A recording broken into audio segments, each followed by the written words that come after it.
ఆదికాండం 13వ అధ్యాయాన్ని ధ్యానించబోతున్నాం.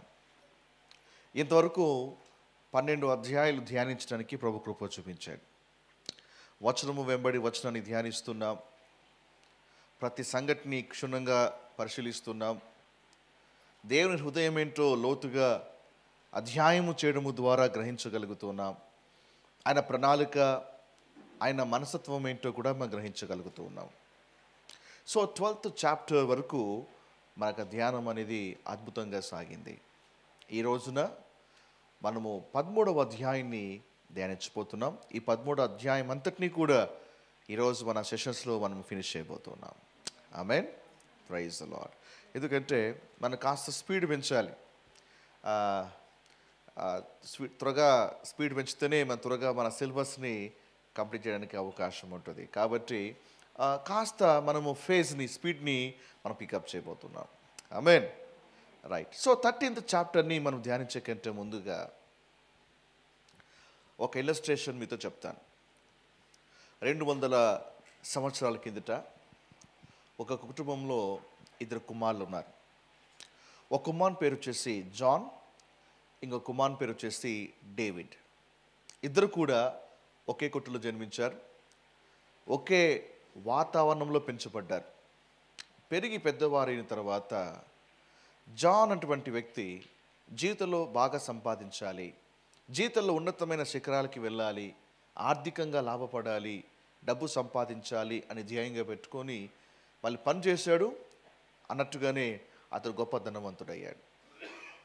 అతడు మరణించిన తర్వాత అతని యొక్క సమాధి ఒక శిలాఫలకం మీద ఆయన పేరుంది. ఆ పేరు కింద ఇలా రాయబడి ఉంది ఏంటంటే, మరి John Livingstone, brother of David Livingstone అని. అర్థమైందా? అంటే గుర్తించబడ్డాడు. ఎవరి ద్వారా అంటే ఈయన బట్టి గుర్తింపు రాలేదు, కానీ ఈయన సహోదరుడు జాన్ అనే ఒక వ్యక్తి ఉన్నాడు. ఈ జాన్ కూడా ఏంటి, పెరిగి పెద్దవాడైనాక రక్షించబడిన తర్వాత ఈ ప్రపంచంలో ఆత్మల సంపాదన కంటే నాకు ఏది విలువైనది కాదు అని నిర్ణయించుకొని, నాకు దేవుని రాజ్య సువార్తనే నాకు ఆస్తి, ఆత్మలే నా సంపాదన ధ్యేయంగా పెట్టుకొని ఎటు తిరిగి ఆఫ్రికా ఖండానికి, అది ఆ చీకటి ఖండముగా పిలువబడతా ఉంది. ఆ ఆఫ్రికా ఖండంలో నరురూప రాక్షసులు ఉంటారు. మనుషుల్ని పట్టుకొని తినేస్తారు. మనుషులే, అడవి మనుషులు పట్టుకొని తినేస్తారు. అంత భయంకరమైనటువంటి ఆఫ్రికా ఖండానికి ఎవరైనా సువార్తకు వెళ్ళాలి అంటే భయపడేవాళ్ళు.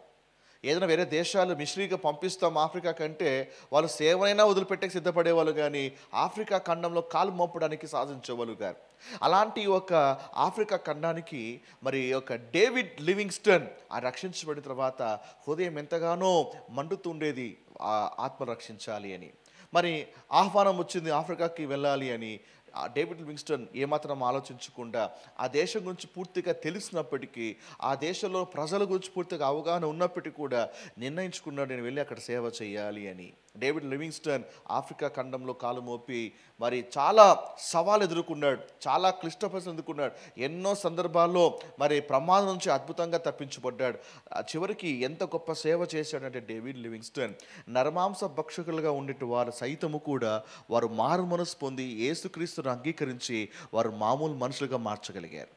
హల్లెలూయా. They became a common people, they became the children of God. అసలు వాళ్ళకి ఆ భాష, ఆ అటవిక భాష ఏంటో కూడా ఇది తెలియదు. అలాంటిది డేవిడ్ లివింగ్స్టన్ ఆ దేశం అడుగుపెట్టి వాళ్ళ భాష నేర్చుకొని, ఏమంటే వాళ్ళకి అర్థమే రీతిగా ఆ భాష నేర్చుకొని ప్రయాసపడి వాళ్ళకి అందరికి సువార్త చెప్పి వాళ్ళు ప్రభులోకి పూర్తిగా ఎంతగా మార్చగలిగాడు అంటే, డేవిడ్ లివింగ్స్టన్ మరి అదే దేశంలో మరణించిన తర్వాత మరి ఒక సమస్య ఏర్పడింది. ఏంటంటే అప్పటికే ఆఫ్రికా ఖండం అంతా కూడా సువార్త జ్వాల రగిలించబడిందంటే ఈ యొక్క డేవిడ్ లివింగ్స్టన్ ద్వారానే. ఆఫ్రికా ఖండానికి ఇప్పుడు విలియం కేరీ ఇండియాకు రావడం ద్వారా ఎలాగైతే సువార్త వ్యాపించిందో, ఆఫ్రికా ఖండానికి డేవిడ్ లివింగ్స్టన్ ద్వారానే మరి సువార్త వ్యాపించింది. మరణించిన తర్వాత రెండు సమస్యలు వచ్చాయి. ఏంటంటే మరి ఏ దేశం నుంచి అయితే పంపబడ్డాడో ఆ దేశం వాళ్ళు డేవిడ్ లివింగ్స్టన్ మా దేశంలో పాతి పెట్టబడాలి అనేది వాళ్ళ ఒక కోరిక. కానీ ఈ ఆఫ్రికా ప్రజల ఒక కోరిక ఏంటి, డేవిడ్ లివింగ్స్టన్ ఏ దేశస్తుడైనా ఈ దేశం కోరికే మరి పనిచేసాడు. ఈ దేశం కొరకే తను తాను అర్పించుకున్నాడు, ప్రాణాలు కూడా ధారపోయడానికి సిద్ధపడ్డాడు. కాబట్టి లివింగ్స్టన్ మా ఆఫ్రికా మరి భూభాగంలోనే పాతి పెట్టబడాలి, ఈయన మావాడు అని ఆఫ్రికా వాళ్ళు. అంటే ఆయన ఎక్కడ పాతి పెట్టబడాలి అనేది రెండు దేశాల మధ్య ఒక ఆల్మోస్ట్ ఒక చెప్పాలంటే ఒక అంతర్యుద్ధం అని నడిచింది. చివరికి ఒక అండర్స్టాండింగ్కి వచ్చారు. ఏంటంటే ఆఫ్రికాలో అన్నారు, సరే మీ దేహాన్ని ఈ వ్యక్తి యొక్క శరీరాన్ని మీ దేహంలో మీ యొక్క దేశంలో పాతి పెట్టుకోండి, కానీ ఆ వ్యక్తి యొక్క గుండె ఏమైతే ఉందో అది మా దేశంలో పాతి పెట్టబడాలి అని ఒక తీర్మానంకి వచ్చి చివరికి ఏమైంది తెలుసా, మరి డేవిడ్ లివింగ్స్టన్ ఒక బాడీ వాళ్ళకి స్వదేశంలో పాతి పెట్టబడితే ఆయన గుండె ఆఫ్రికా ఖండంలో పాతి పెట్టబడింది. హల్లెలూయా. సో ఇద్దరు కూడా John Livingstone and David Livingstone ఇద్దరు కూడా ఒకే కుటుంబంలో జన్మించారు, ఒకే వాతలో పెంచబడ్డారు. ఇద్దరు కూడా పైకి వచ్చారు. ఒకడేమో ఆస్తి కావాలి, ఐశ్వర్యం కావాలి అని ప్రాకులాడి ఐశ్వర్యవంతుడు అయ్యాడు, కానీ సరైనటువంటి గుర్తింపు పొందలేకపోయాడు. చనిపోయేటప్పటికి ఎలాంటి గుర్తింపు వచ్చిందంటే బ్రదర్ ఆఫ్ డేవిడ్ లివింగ్స్టన్ అనే పేరుతోనే గుర్తించబడ్డాడు. బట్ ఇతను డేవిడ్ లివింగ్స్టన్ మరి దేవుని యొక్క పిలుపు, దేవుని యొక్క సేవ ముఖ్యం అనుకొని ఆ దిశగా కష్టపడ్డాడు. మరి ప్రపంచమంతా కూడా డేవిడ్ లివింగ్స్టన్ని గుర్తుపెట్టుకుంటున్నారు. ఆమేన్. సో కాబట్టి ఒకే ఇంట్లోనే రెండు రకాల జీవితాలు, ఒకే ఇంట్లోనే రెండు రకాల మనస్తత్వాలు, ఒకే ఇంట్లోనే భిన్నమైనటువంటి ఆలోచనలు. హల్లెలూయా. సేమ్ అలాంటి ఒక బ్రదర్ స్టోరీనే ఈరోజు మనం ఆదికాండం 13 అధ్యాయాలు కూడా చదవబోతున్నాం. మరి ఎవరు ఇద్దరు అంటే ఒకరు అబ్రహాము, మరొకరు లోతు. చెప్పండి, లోతు. ఇద్దరు కూడా నేను చెప్పిన కథకు చెందినవారే. ఇద్దరు కూడా ఒకే కుటుంబానికి చెందినవారే. అయితే అబ్రహాము మరి లోతు కల వ్యత్యాసాలు చాలా ఉన్నాయి. మొదటి వ్యత్యాసం ఏంటంటే ఒకరేమో మరి విశ్వాసముతో నడుచుకున్నాడు, ఇంకొకరేమో మరి వెలుచూపుతో నడుచుకున్నారు.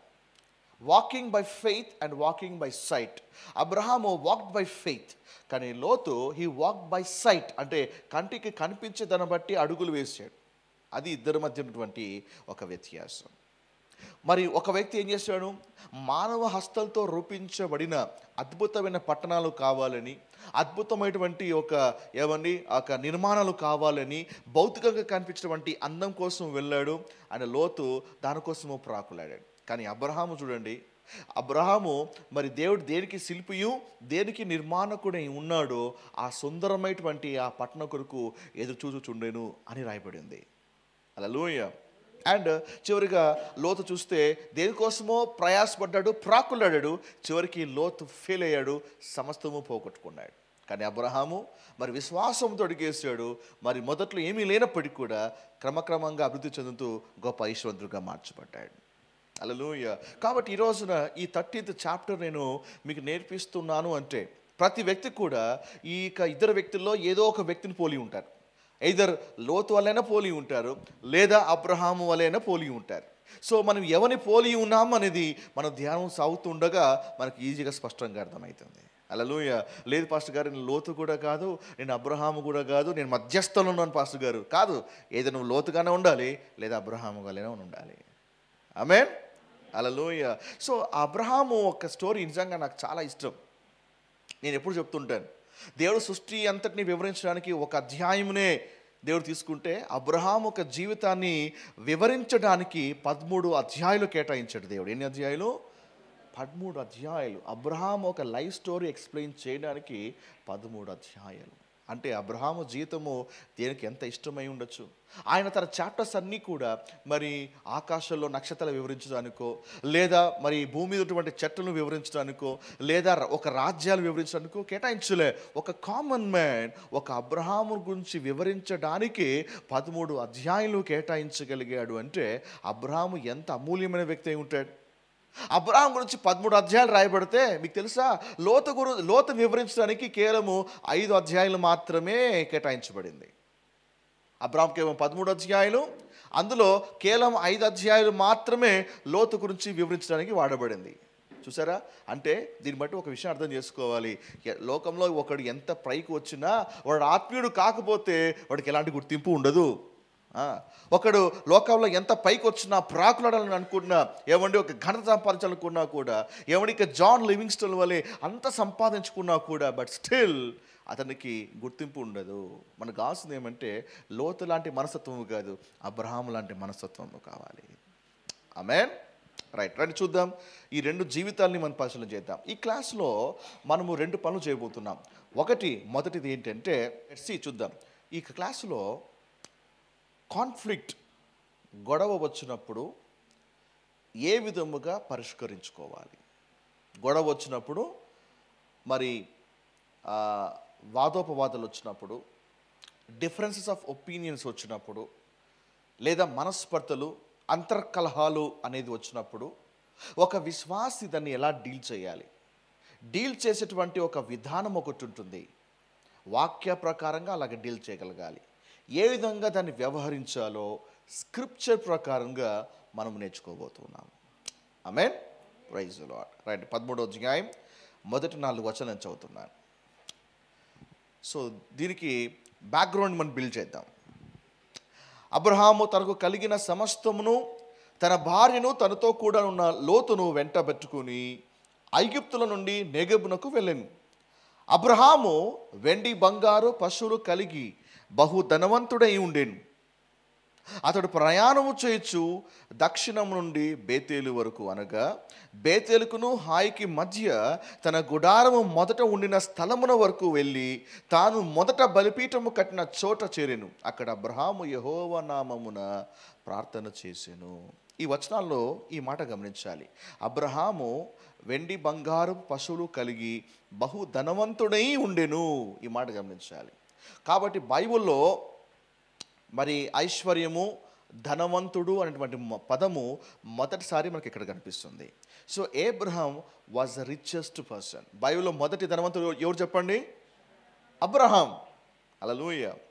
అయితే అబ్రహాము గొప్ప ధనవంతుడు ఎవడు? మరి 12వ అధ్యాయములో మరి ఏమీ లేనివాడుగా బయలుదేరాడు అబ్రహాం. దేవుడు పిలిపించేటప్పుడు తను మాత్రమే బయలుదేరి వెళ్ళమంటే తనతో పాటు చాలామంది తీసుకొని బయలుదేరాడు. 12వ అధ్యాయంలో అబ్రహాంకి ఏమీ లేదు. అయితే ఈ 12వ అధ్యాయంలో మరి కరువు వచ్చినప్పుడు ఐగుప్తుకి వెళ్ళాడు. ఆ ఐగుప్తులోకి వెళ్ళినప్పుడు అక్కడ దేవుడు కార్యం చేయడం ద్వారా ఆ తర్వాత తన యొక్క భార్యను మళ్ళీ పొందుకోగలుగుతాడు. ఐగుప్తు నుంచి బయటకు వచ్చేటప్పుడు ఆ ఐగుప్తు రాజు అబ్రహాంను దీవించగా విలువైనటువంటి ఆస్తుల్ని, విలువైనటువంటి వాళ్ళందరినీ కూడా తీసుకొని బయటకు వస్తాడు. హల్లెలూయా. ఏమిట్రా, ఆ ఐగుప్తు నుంచి బయటికి వస్తున్నప్పుడు దాసీలు కూడా తీసుకొని వచ్చాడు. వెండి బంగారాలు మాత్రమే కాదు, దాసీలు కూడా తీసుకొని మరి అక్కడి నుంచి బయటకు వచ్చారు. ఆ దాసీల్లో ఉన్నటువంటి ఒక స్త్రీనే హగర్. అర్థమైందా? బైబిల్లో హగర్ కనిపిస్తుంది. ఎవరు చెప్పండి? ఇష్మాయిల్ యొక్క తండ్రి హగర్. అసలు అబ్రహాం హగర్ ఎక్కడ తగిలింది? ఏం లేదు, మనోడు రాంగ్ చాయిస్ తీసుకొని పొరపాటున ఐగుప్తుకు పోయాడు.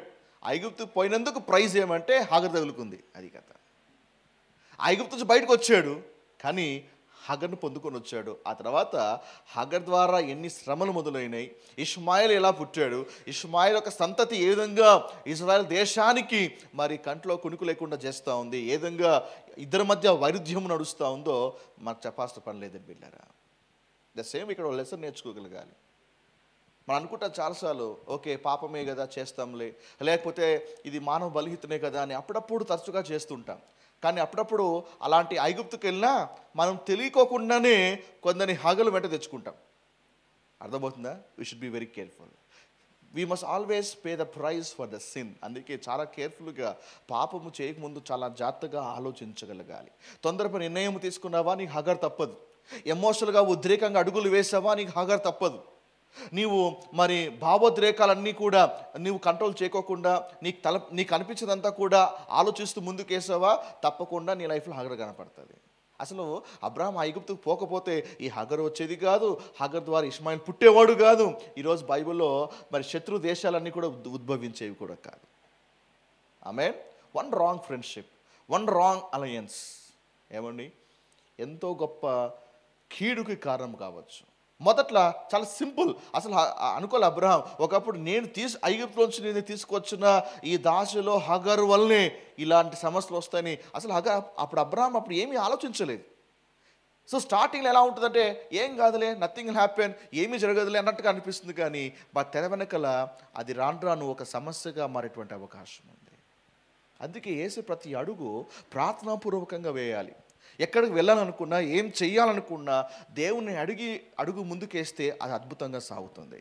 ఒకవేళ అబ్రహాము ముందుగానే తండ్రి మరి కరువు వచ్చింది కదా, ఐగుప్తుకి వెళ్ళమంటావని అడిగి ఉంటే దేవుడు చెప్పిండేవాడు, నాయనా నీకు ఐగుప్తు వెళ్తే అక్కడ ఐగుప్తు ధనము కాదు, ఐగుప్తు ఐశ్వర్యమే కాదు, ఐగుప్తు ఒక పోషణ మాత్రమే కాదు, ఐగుప్తులో నేను పాడు చేయడానికి హగరు కూడా ఉంది అని చెప్పి ఉండేవాడు. కానీ అబ్రహాం అడగలే, పోయాడు, బోనస్ కింద హగరుని తెచ్చేసుకున్నాడు. హల్లెలూయా. రైట్. ఈ 13వ అధ్యాయంలో చూసినట్లయితే అబ్రహాము బహుధనవంతుడై ఉండేను. అబ్రహాం మాత్రమే కాదు, మీరు బాగా గమనిస్తే లోతు కూడా ధనవంతుడే కదా. అబ్రహాము కాదు, లోతు కూడా ధనవంతుడు. ఎంత ధనవంతుడు, ఇద్దరు కూడా వాళ్ళకి విస్తారమైన ఆస్తి అనేది వాళ్ళకి దొరికింది, విస్తారమైనటువంటి ఆస్తి కలిగి ఉన్నారు. అబ్రహాము ధనవంతుడే, లోతు ధనవంతుడే. ఇక్కడ ఒక విషయం చెప్పాలి మీకు, బోత్ ఆర్ రిచ్. కానీ అబ్రహాము ధనవంతుడుగా ఉండుట వేరు, లోతు ధనవంతుడుగా ఉండుట వేరు. ధనము కలిగి ఉండ పాపం కాదు. చాలామంది ఒక రాంగ్ ఒపీనియన్ ఏంటంటే డబ్బు పాపము, ధనము పాపము, ధనము ఒక పిశాచి అంటారు, ధన పిశాచి అంటారు, ధనం ఒక పిశాచి అని అంటారు. అండ్ మనీ, డబ్బు అనగానే అదేదో ఒక అంటరానిదిగా భావిస్తుంటారు. Money is not a problem. ధనము ఎప్పుడు కూడా పాపం కాదు. బైబిల్ ఏముందంటే 1 తిమోతి 6వ అధ్యాయంలో రాయబడింది కదా, ధనాపేక్ష సమస్త కీడుకు మూలం. ధనము కీడుకు మూలం కాదు. ఏం చెప్పండి, ధనం పట్ల నీకున్న ఆపేక్ష ఉంది చూసారా, అది కీడుకు మూలం. దేవుడు డబ్బు కీడుకు మూలం అని ఎప్పుడు చెప్పలే. చాలామంది బోధులు చేస్తుంటారు, డబ్బా అచ్చిచ్చి నాకు డబ్బు నేను ముట్టనండి అంటారు. ఆ డబ్బా అండి, అమ్మో అది దయ్యం అండి అంటుంటారు. డబ్బు అనగానే కొంతమందికి నెగిటివ్ ఫీలింగ్, అమ్మో డబ్బా. ఇంకో కొంతమందికి డబ్బు ఉంటే వాళ్ళ పాపులతో సమానమే. ఇంకా చాలామంది వాళ్ళు అలాగే చూస్తారు, డబ్బు ఉంటే వాడిని పాపిగానే చూస్తారు సమాజం. ఈ స్టింకింగ్ రిచ్ అండి. ఇంకా కొంతమంది డబ్బు ఉంటే గిన వాడు వరస్ట్ ఫెలో అండి, పాపాత్ముడు అండి, లోకస్తుడు అండి అని ఉంటారు. సో డబ్బు ఉంటే కార్నల్ క్రిస్టియన్గా భావిస్తారు. మనకు ఒపీనియన్ మార్చుకోగలగాలి. Having money is not a problem. అయితే అబ్రహాము ధనవంతుడిగా ఉండడానికి, లోతు ధనవంతుడిగా ఉండడానికి చాలా వ్యత్యాసం ఉంది. ఎలాగంటారా, అబ్రహాము ధనము కలిగి ఉన్నాడు, లోతు విషయంలో ధనమే లోతును కలిగి ఉంది. అర్థమవుతున్న వ్యత్యాసము. అబ్రహాం విషయంలో అబ్రహాము ధనాన్ని కలిగి ఉన్నాడు, లోతు విషయంలో ధనమే లోతును కలిగి ఉంది. అందుకే కదా లోతు ఈ అధ్యాయంలో చూస్తే మరి దేన్నో ఆశించి వెళ్ళాడు, సమస్తాన్ని పోగొట్టుకుంటాడు. దేవుణ్ణి వదిలిపెట్టాడు. ఎవరైతే నడిపించాడో తన మరి ఆ బంధువుని అబ్రహాముని కూడా కాదనుకున్నాడు, ఆ ఫ్యామిలీని కాదనుకున్నాడు, ఎవరితో నడిచాడో ఆ ఫెలోషిప్ని కాదనుకొని దేన్నో ఆశించి వెళ్ళిపోయాడు. దానికోసం ప్రాకులాడాడు, లాస్ట్ పోగొట్టుకున్నాడు. కాబట్టి ఎవరైనా సరే ధనం కలిగి ఉంటే గిన అందరినీ ఒకే కోణంలో చూడకూడదు. అబ్రహాము ధనం కలిగి ఉంటే వేరు, లోతు ధనం కలిగి ఉంటే వేరు. పక్కకు చెప్పండి ఒకసారి, ఈ పక్కకు చెప్పండి. అబ్రహాము ధనవంతుడు అవుట వేరు, లోతు ధనవంతుడు అవుట వేరు. నువ్వు ఎలాంటి ధనవంతుడు కావాలనుకుంటున్నావు? డబ్బు మన చేతిలో ఉంటే సమస్య లేదు, మనమే డబ్బు చేతిలో ఉంటే సమస్య. అర్థమైందా? రిమోట్ మన చేతిలో ఉంటే సమస్య లేదు, మనమే రిమోట్ చేతిలోకి వెళ్ళిపోతే సమస్య. అంతే కదా. సెల్ మన చేతిలో ఉంటే సమస్య లేదు, సెల్ చేతిలోకి మనం వెళ్ళిపోతే సమస్య. అర్థమవుతుందా? సో తెలియకోకుండా కొన్ని వాటికి అడిక్ట్ అవుతుంటాం. స్టార్టింగ్లో 2 ఛానల్ చూస్తాను అన్నమాట, చూస్తూ ఉంటాం. ఇంకా తెలియకోకుండానే మనం నొక్కుతూనే ఉంటాం, ఛానల్ పోతూనే ఉంటాయి, చూస్తూనే ఉంటాం. గంట అవుతుంది, 2 గంట అవుతుంది, 3 గంట అవుతుంది, ఇంకా టైమే తెలియదు. హల్లెలూయా. ఇక మొబైల్కి వస్తే, ఇంకా మొబైల్ స్టార్టింగ్లో ఒక నిత్యావసరంగా ఉండేది. ఇప్పుడు మొబైల్ ఏమాత్రం నిత్యావసరం కాదు. ఇప్పుడు మొబైల్ ఒక వ్యసనముగా మారిపోయింది. ఎక్కడికి వెళ్ళినా కూడా చాటింగ్, వాట్సాప్, ఎక్కడికి వెళ్ళినా కూడా సోషల్ నెట్వర్క్, ఎక్కడికి వెళ్ళినా ఈవెన్ చర్చ్కి వచ్చినా కూడా Facebook and WhatsApp. Hi, how are you, ఏం చేస్తున్నావు ఇంకా. ఈవెన్ ద ప్రెజెన్స్ ఆఫ్ గాడ్లో కూడా the addiction has become so strong. ఎక్కడికి వెళ్ళినా ఏమని మొగుడు పిల్లలు లేకుండా బతుకుతారు కానీ మొబైల్ లేకుండా బతకలేరు. ఇంట్లో వాళ్ళతో మాడకుండా 2 రోజులు ఉంటారు కానీ ఒక్కరోజు ఫోన్ రాకపోతే వాళ్ళకి పిచ్చి పడుతుంది. సోషల్ నెట్వర్క్ ఓపెన్ చేయకపోయినా, వాట్సాప్ లేకపోయినా ఏమని ప్రతిసారి దాన్ని చెక్ చేసుకుంటూ ఉండాలి. బయలు కూడా అన్నిసార్లు తీరు, ఫేస్బుక్లో వాట్సాప్లో అన్నిసార్లు తీస్తాం. ఏమైనా ఉన్నాయా నోటిఫికేషన్స్, ఏమైనా మెసేజ్లు ఉన్నాయా, ఏమైనా అద్భుతమైనవి ఏమైనా ఉన్నాయా అని చూస్తూ ఉంటాం. తెలియకోకుండానే దానికి ఒక అడిక్షన్ అనేది అయిపోయింది. మీకు క్వశ్చన్ చెప్పనా, ఒక వ్యక్తి మొబైల్కి అడిక్ట్ అయ్యాడు అంటే ఒక చిన్న సూచన చెప్తాను. ఆ వ్యక్తికి చాలా దూరంగా ఉండాలి. ఎప్పుడైతే ఒక వ్యక్తి ఈవెన్ బాత్రూమ్కి వెళ్ళేటప్పుడు కూడా మొబైల్ పట్టుకుపోయాడు అంటే వాడు చాలా ముదిరిపోయాడు అని అర్థం. Simple sign. పడుకునేటప్పుడు కూడా లాస్ట్ మొబైల్ చూసి దీని కింద పెట్టాడు అంటే వాడికి చాలా ముదిరిపోయిందని అర్థం. లేయంగానే ఫస్ట్ మొబైల్ చూసి నోటిఫికేషన్లు మెసేజ్లు ఏమో ఉన్నాయో చూసుకున్నాడు అంటే వానికి మొబైల్ మేనియా పట్టిందని అర్థం. అంటే వాడు చాలా వాని చేతిలో మొబైల్ లేదు, మొబైల్ చేతిలోకే వాడు వెళ్ళిపోయాడు. చాలా కేర్ఫుల్గా ఉండాలి. సో అబ్రహాము ధనవంతుడు కావడము, లోతు ధనవంతుడు కావుట రెండు కూడా వ్యత్యాసమైనవే.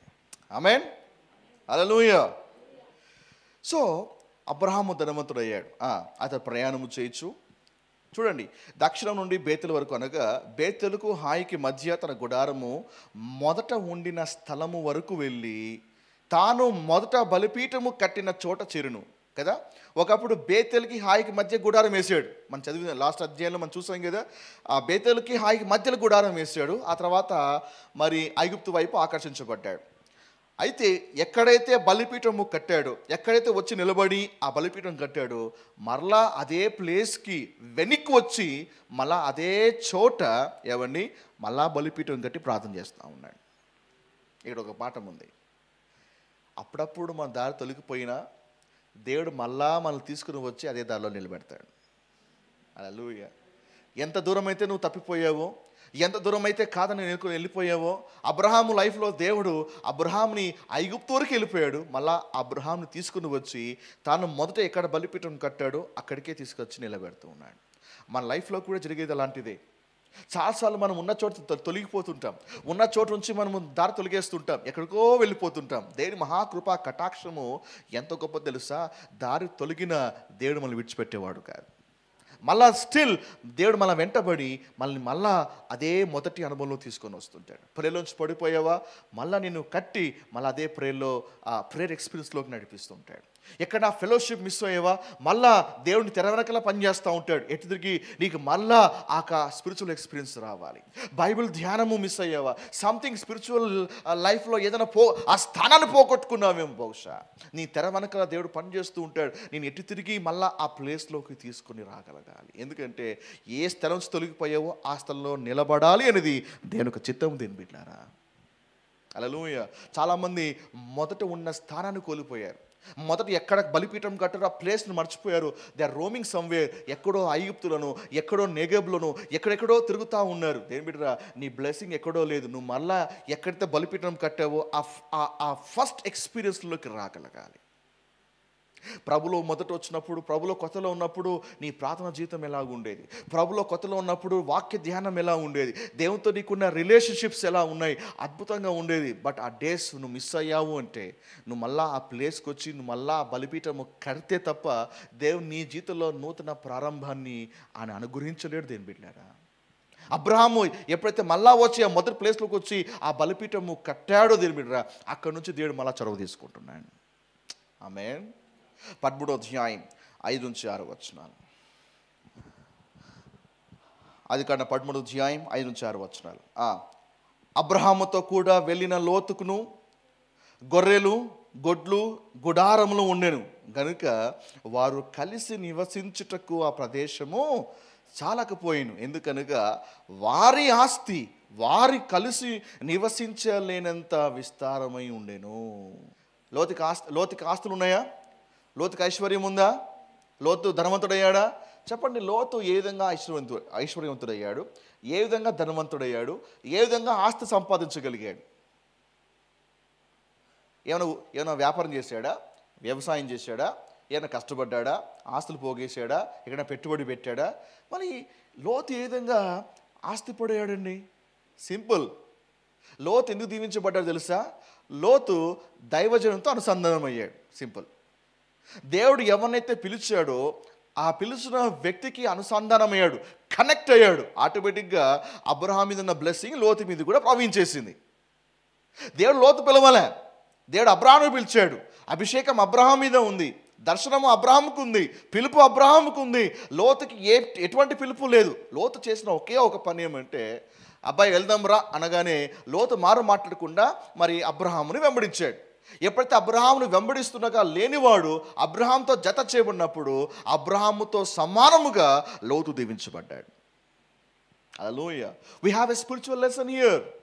అటువలే మనం కూడా దేని బిడ్డరా, ఎప్పుడైతే దేవుడు పిలిచినటువంటి దైవజనుతో అనుసంధానం అవుతామో, ఎప్పుడైతే పిలుపు కలిగిన వ్యక్తితో, దర్శనము కలిగిన వ్యక్తితో, అభిషేకం కలిగినటువంటి ఒక దైవజనుతో అనుసంధానం అవుతామో దేని బిడ్డరా, నువ్వు ఆత్మీయంగా మాత్రమే కాదు, నువ్వు భౌతికంగా కూడా దీవించబడతావు. ఎవరు ఆమెను చెప్పట్లేదు? మీరు అంగీకరిస్తున్న ఆమెను చెప్పాలి. హల్లెలూయా. మీరు లాస్ట్ వరకు మౌనంగా ఉంటే నాకు డౌట్ వస్తుంది అన్నమాట, లోపలికి వెళ్తా ఉందా లేదా అని. If you are agreeing to something, నా మెసేజ్ ఎక్కడైనా సరే, if you agreeing to something you to say amen.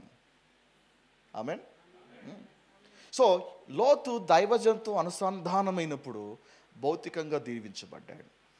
నా సేమ్ వే మనము కూడా స్పిరిచువల్గా ఎవరితో కనెక్ట్ అవుతామో దేని బిడ్డరా, వాళ్ళ నుంచి మనకి స్పిరిచువల్ ఇన్పుట్స్ మాత్రమే కాదు, ఆత్మీయమైన పోషణ, ఆత్మీయమైనటువంటి సందేశాలు, ఆత్మీయమైనటువంటి విషయాలు మాత్రమే కాదు, కానీ వాళ్ళతో కనెక్ట్ కావడం ద్వారా ఏమైతే మనము శ్రమించి పొందుకోలేకపోతున్నామో, ఏమైతే మనము ప్రయాసపడి పొందుకోలేకపోతున్నామో, ఏవైతే మనము ఎంత కష్టపడినా వేటైతే చూడలేకపోతున్నామో, when you associate to the man of God, when you connect to the man of God, definitely వాళ్ళ మీద ఉన్నటువంటి బ్లెస్సింగ్ ఏమైతుందో అది మీ లైఫ్లో కూడా ట్రాన్స్ఫర్ అయ్యి తద్వారా మీరు కూడా వర్ధిల్లుతారు.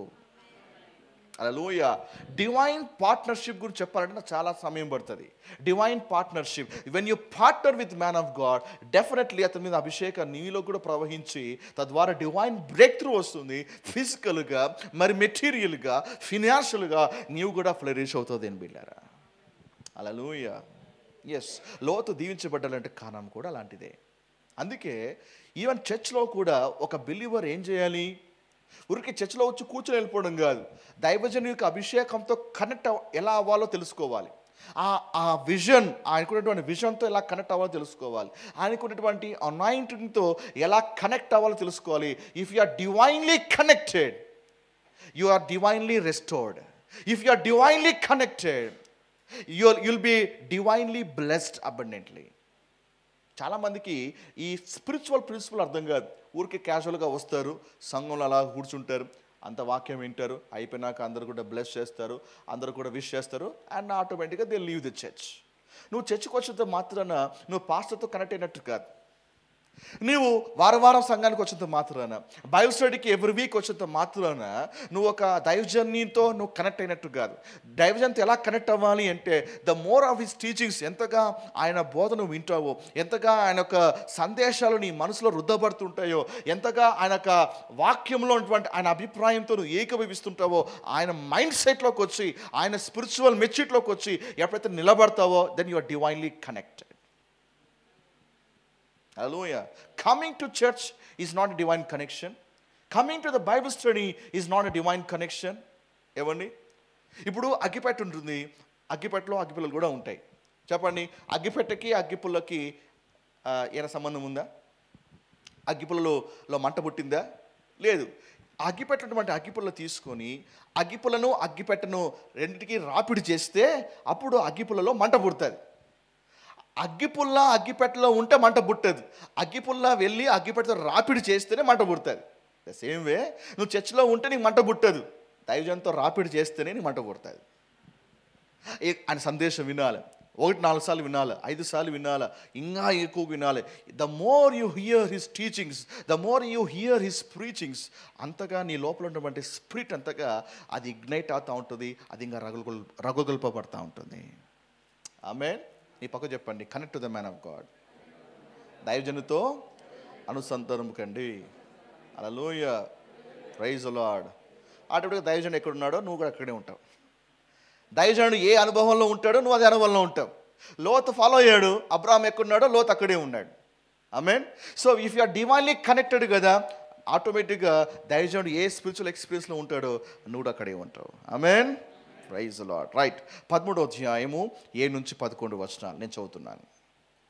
13వ అధ్యాయం 7-11 అప్పుడు అబ్రహాము పశువుల కాపరులకును లోతు పశువుల కాపరులకు కలహము పుట్టెను. హల్లెలూయా. చాలామంది ఏమనుకుంటారంటే డబ్బు ఉంటే అండి సమస్యలన్నీ పోతాయండి, డబ్బు ఉంటే కష్టాలన్నీ పోతాయండి, డబ్బులు ఉంటే ఇలా అసలు ఇబ్బందులే ఉండవండి. చాలామందికి అభిప్రాయం అది. చెప్పండి, అబ్రహాం లోతుకి ఏమండి గొడవలు ఎప్పుడు మొదలైనాయి? When they became rich. ధనం ఉంటే కష్టాలు పోతాయి అనుకుంటారు, కానీ వీళ్ళ జీవితంలో ధనమును బట్టి కష్టాలు మొదలైనాయి. అర్థమైందా? డబ్బు ఉంటే అది ఉంటుంది, డబ్బు ఉంటే ఇది ఉంటుంది, డబ్బు ఉంటే అది ఉంటుంది.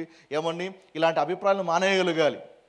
ఎందుకంటే డబ్బు ఉంటే అవన్నీ తీర్చిపడడం కాదు, దానివల్ల వచ్చే కొన్ని కష్టాలు కూడా కొన్ని ఉంటాయి. ఈ విషయంలో కూడా అలాంటిదే. అప్పుడు అబ్రహాము పశువుల కాపులకును లోతు పశువుల కాపులకును కలహము పుట్టింది. ఆ కాలమందు కనానీయులు పెరిజీలు ఆ దేశంలో కాపురం ఉండేది.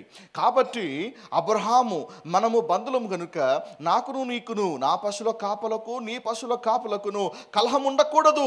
ఈ దేశమంతయు నీ ఎదుట ఉన్నది కదా, దయచేసి నన్ను విడిచి వేరుగా ఉండుము. నీవు ఎడమ తట్టుకు వెళ్ళిన ఎడలా నేను కుడి తట్టుకును, నీవు కుడి తట్టుకు వెళ్ళిన ఎడలా నేను ఎడమ తట్టుకు వెళుదునని లోతుతో చెప్పగా, లోతు తన కన్నులెత్తి యోర్దాను ప్రాంతం అంతటిని చూచాను. యెహోవా సొదొమ గొమొర్రా అను పట్టణంలో నాశనము చేయక మునుపు సోయరుకు వచ్చే వరకు అదంతయు యెహోవా తోట వలెను ఐగుప్తు దేశం వలెను నీళ్లు పారు దేశమై ఉండెను. కాబట్టి లోతు తనకు యోర్దాను ప్రాంతం అంతటిని ఏర్పరచుకొని తూర్పుగా ప్రయాణము చేసును. అట్లు వారు ఒకరికొకరు వేరైపోయిరి.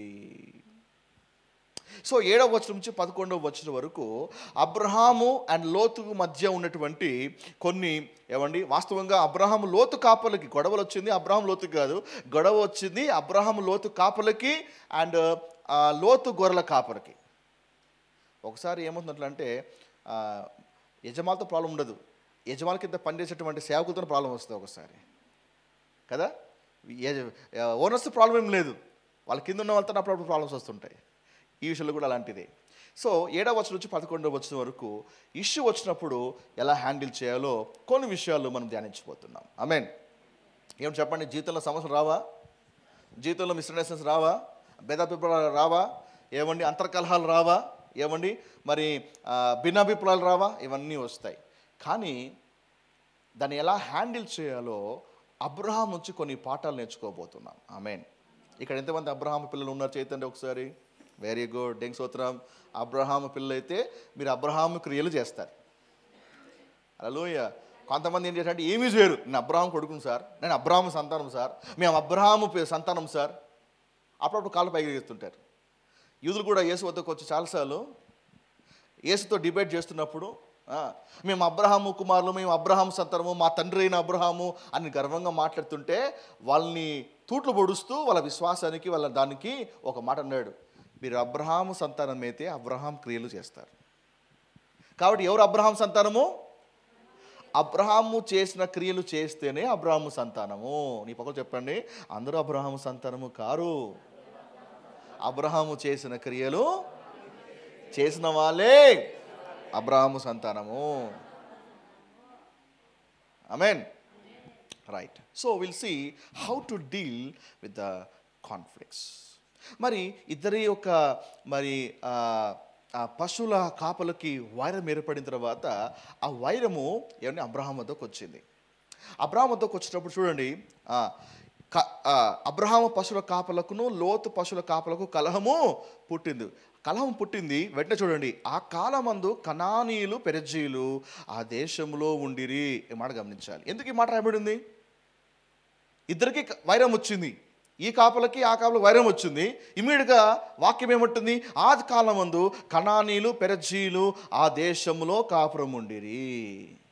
అక్కడ దేవుడు ఏమని మాట్లాడుతున్నాడంటే, అయ్యా మీరు గొడవ పడుతున్నారు అంటే ఒకటి గుర్తుంచుకోండి, గొడవ పడే ముందు గొడవ పడుతున్నప్పుడు ఒక్క విషయాన్ని మనం మనసులో పెట్టుకోవాలి. ఏమంటే మన చుట్టూ రక్షణ లేని వాళ్ళు, మన చుట్టూ ప్రభుని ఎరగని వారు, మన చుట్టూ లోకస్తులు మనం చూస్తూ ఉన్నారు. అది కాస్త మీరు జ్ఞాపకం పెట్టుకొని ఇష్యూని హ్యాండిల్ చేయండి అని దేవుడు వార్నింగ్ ఇస్తున్నాడు. ఈరోజు చూస్తే చాలామంది గొడవ వస్తే చుట్టుపక్కల ఎవరున్నారో చూసుకోరు. వాళ్ళు ఫైట్ చేసేటప్పుడు ఎవరు వాళ్ళు గమనిస్తున్నారో కూడా గమనించారు.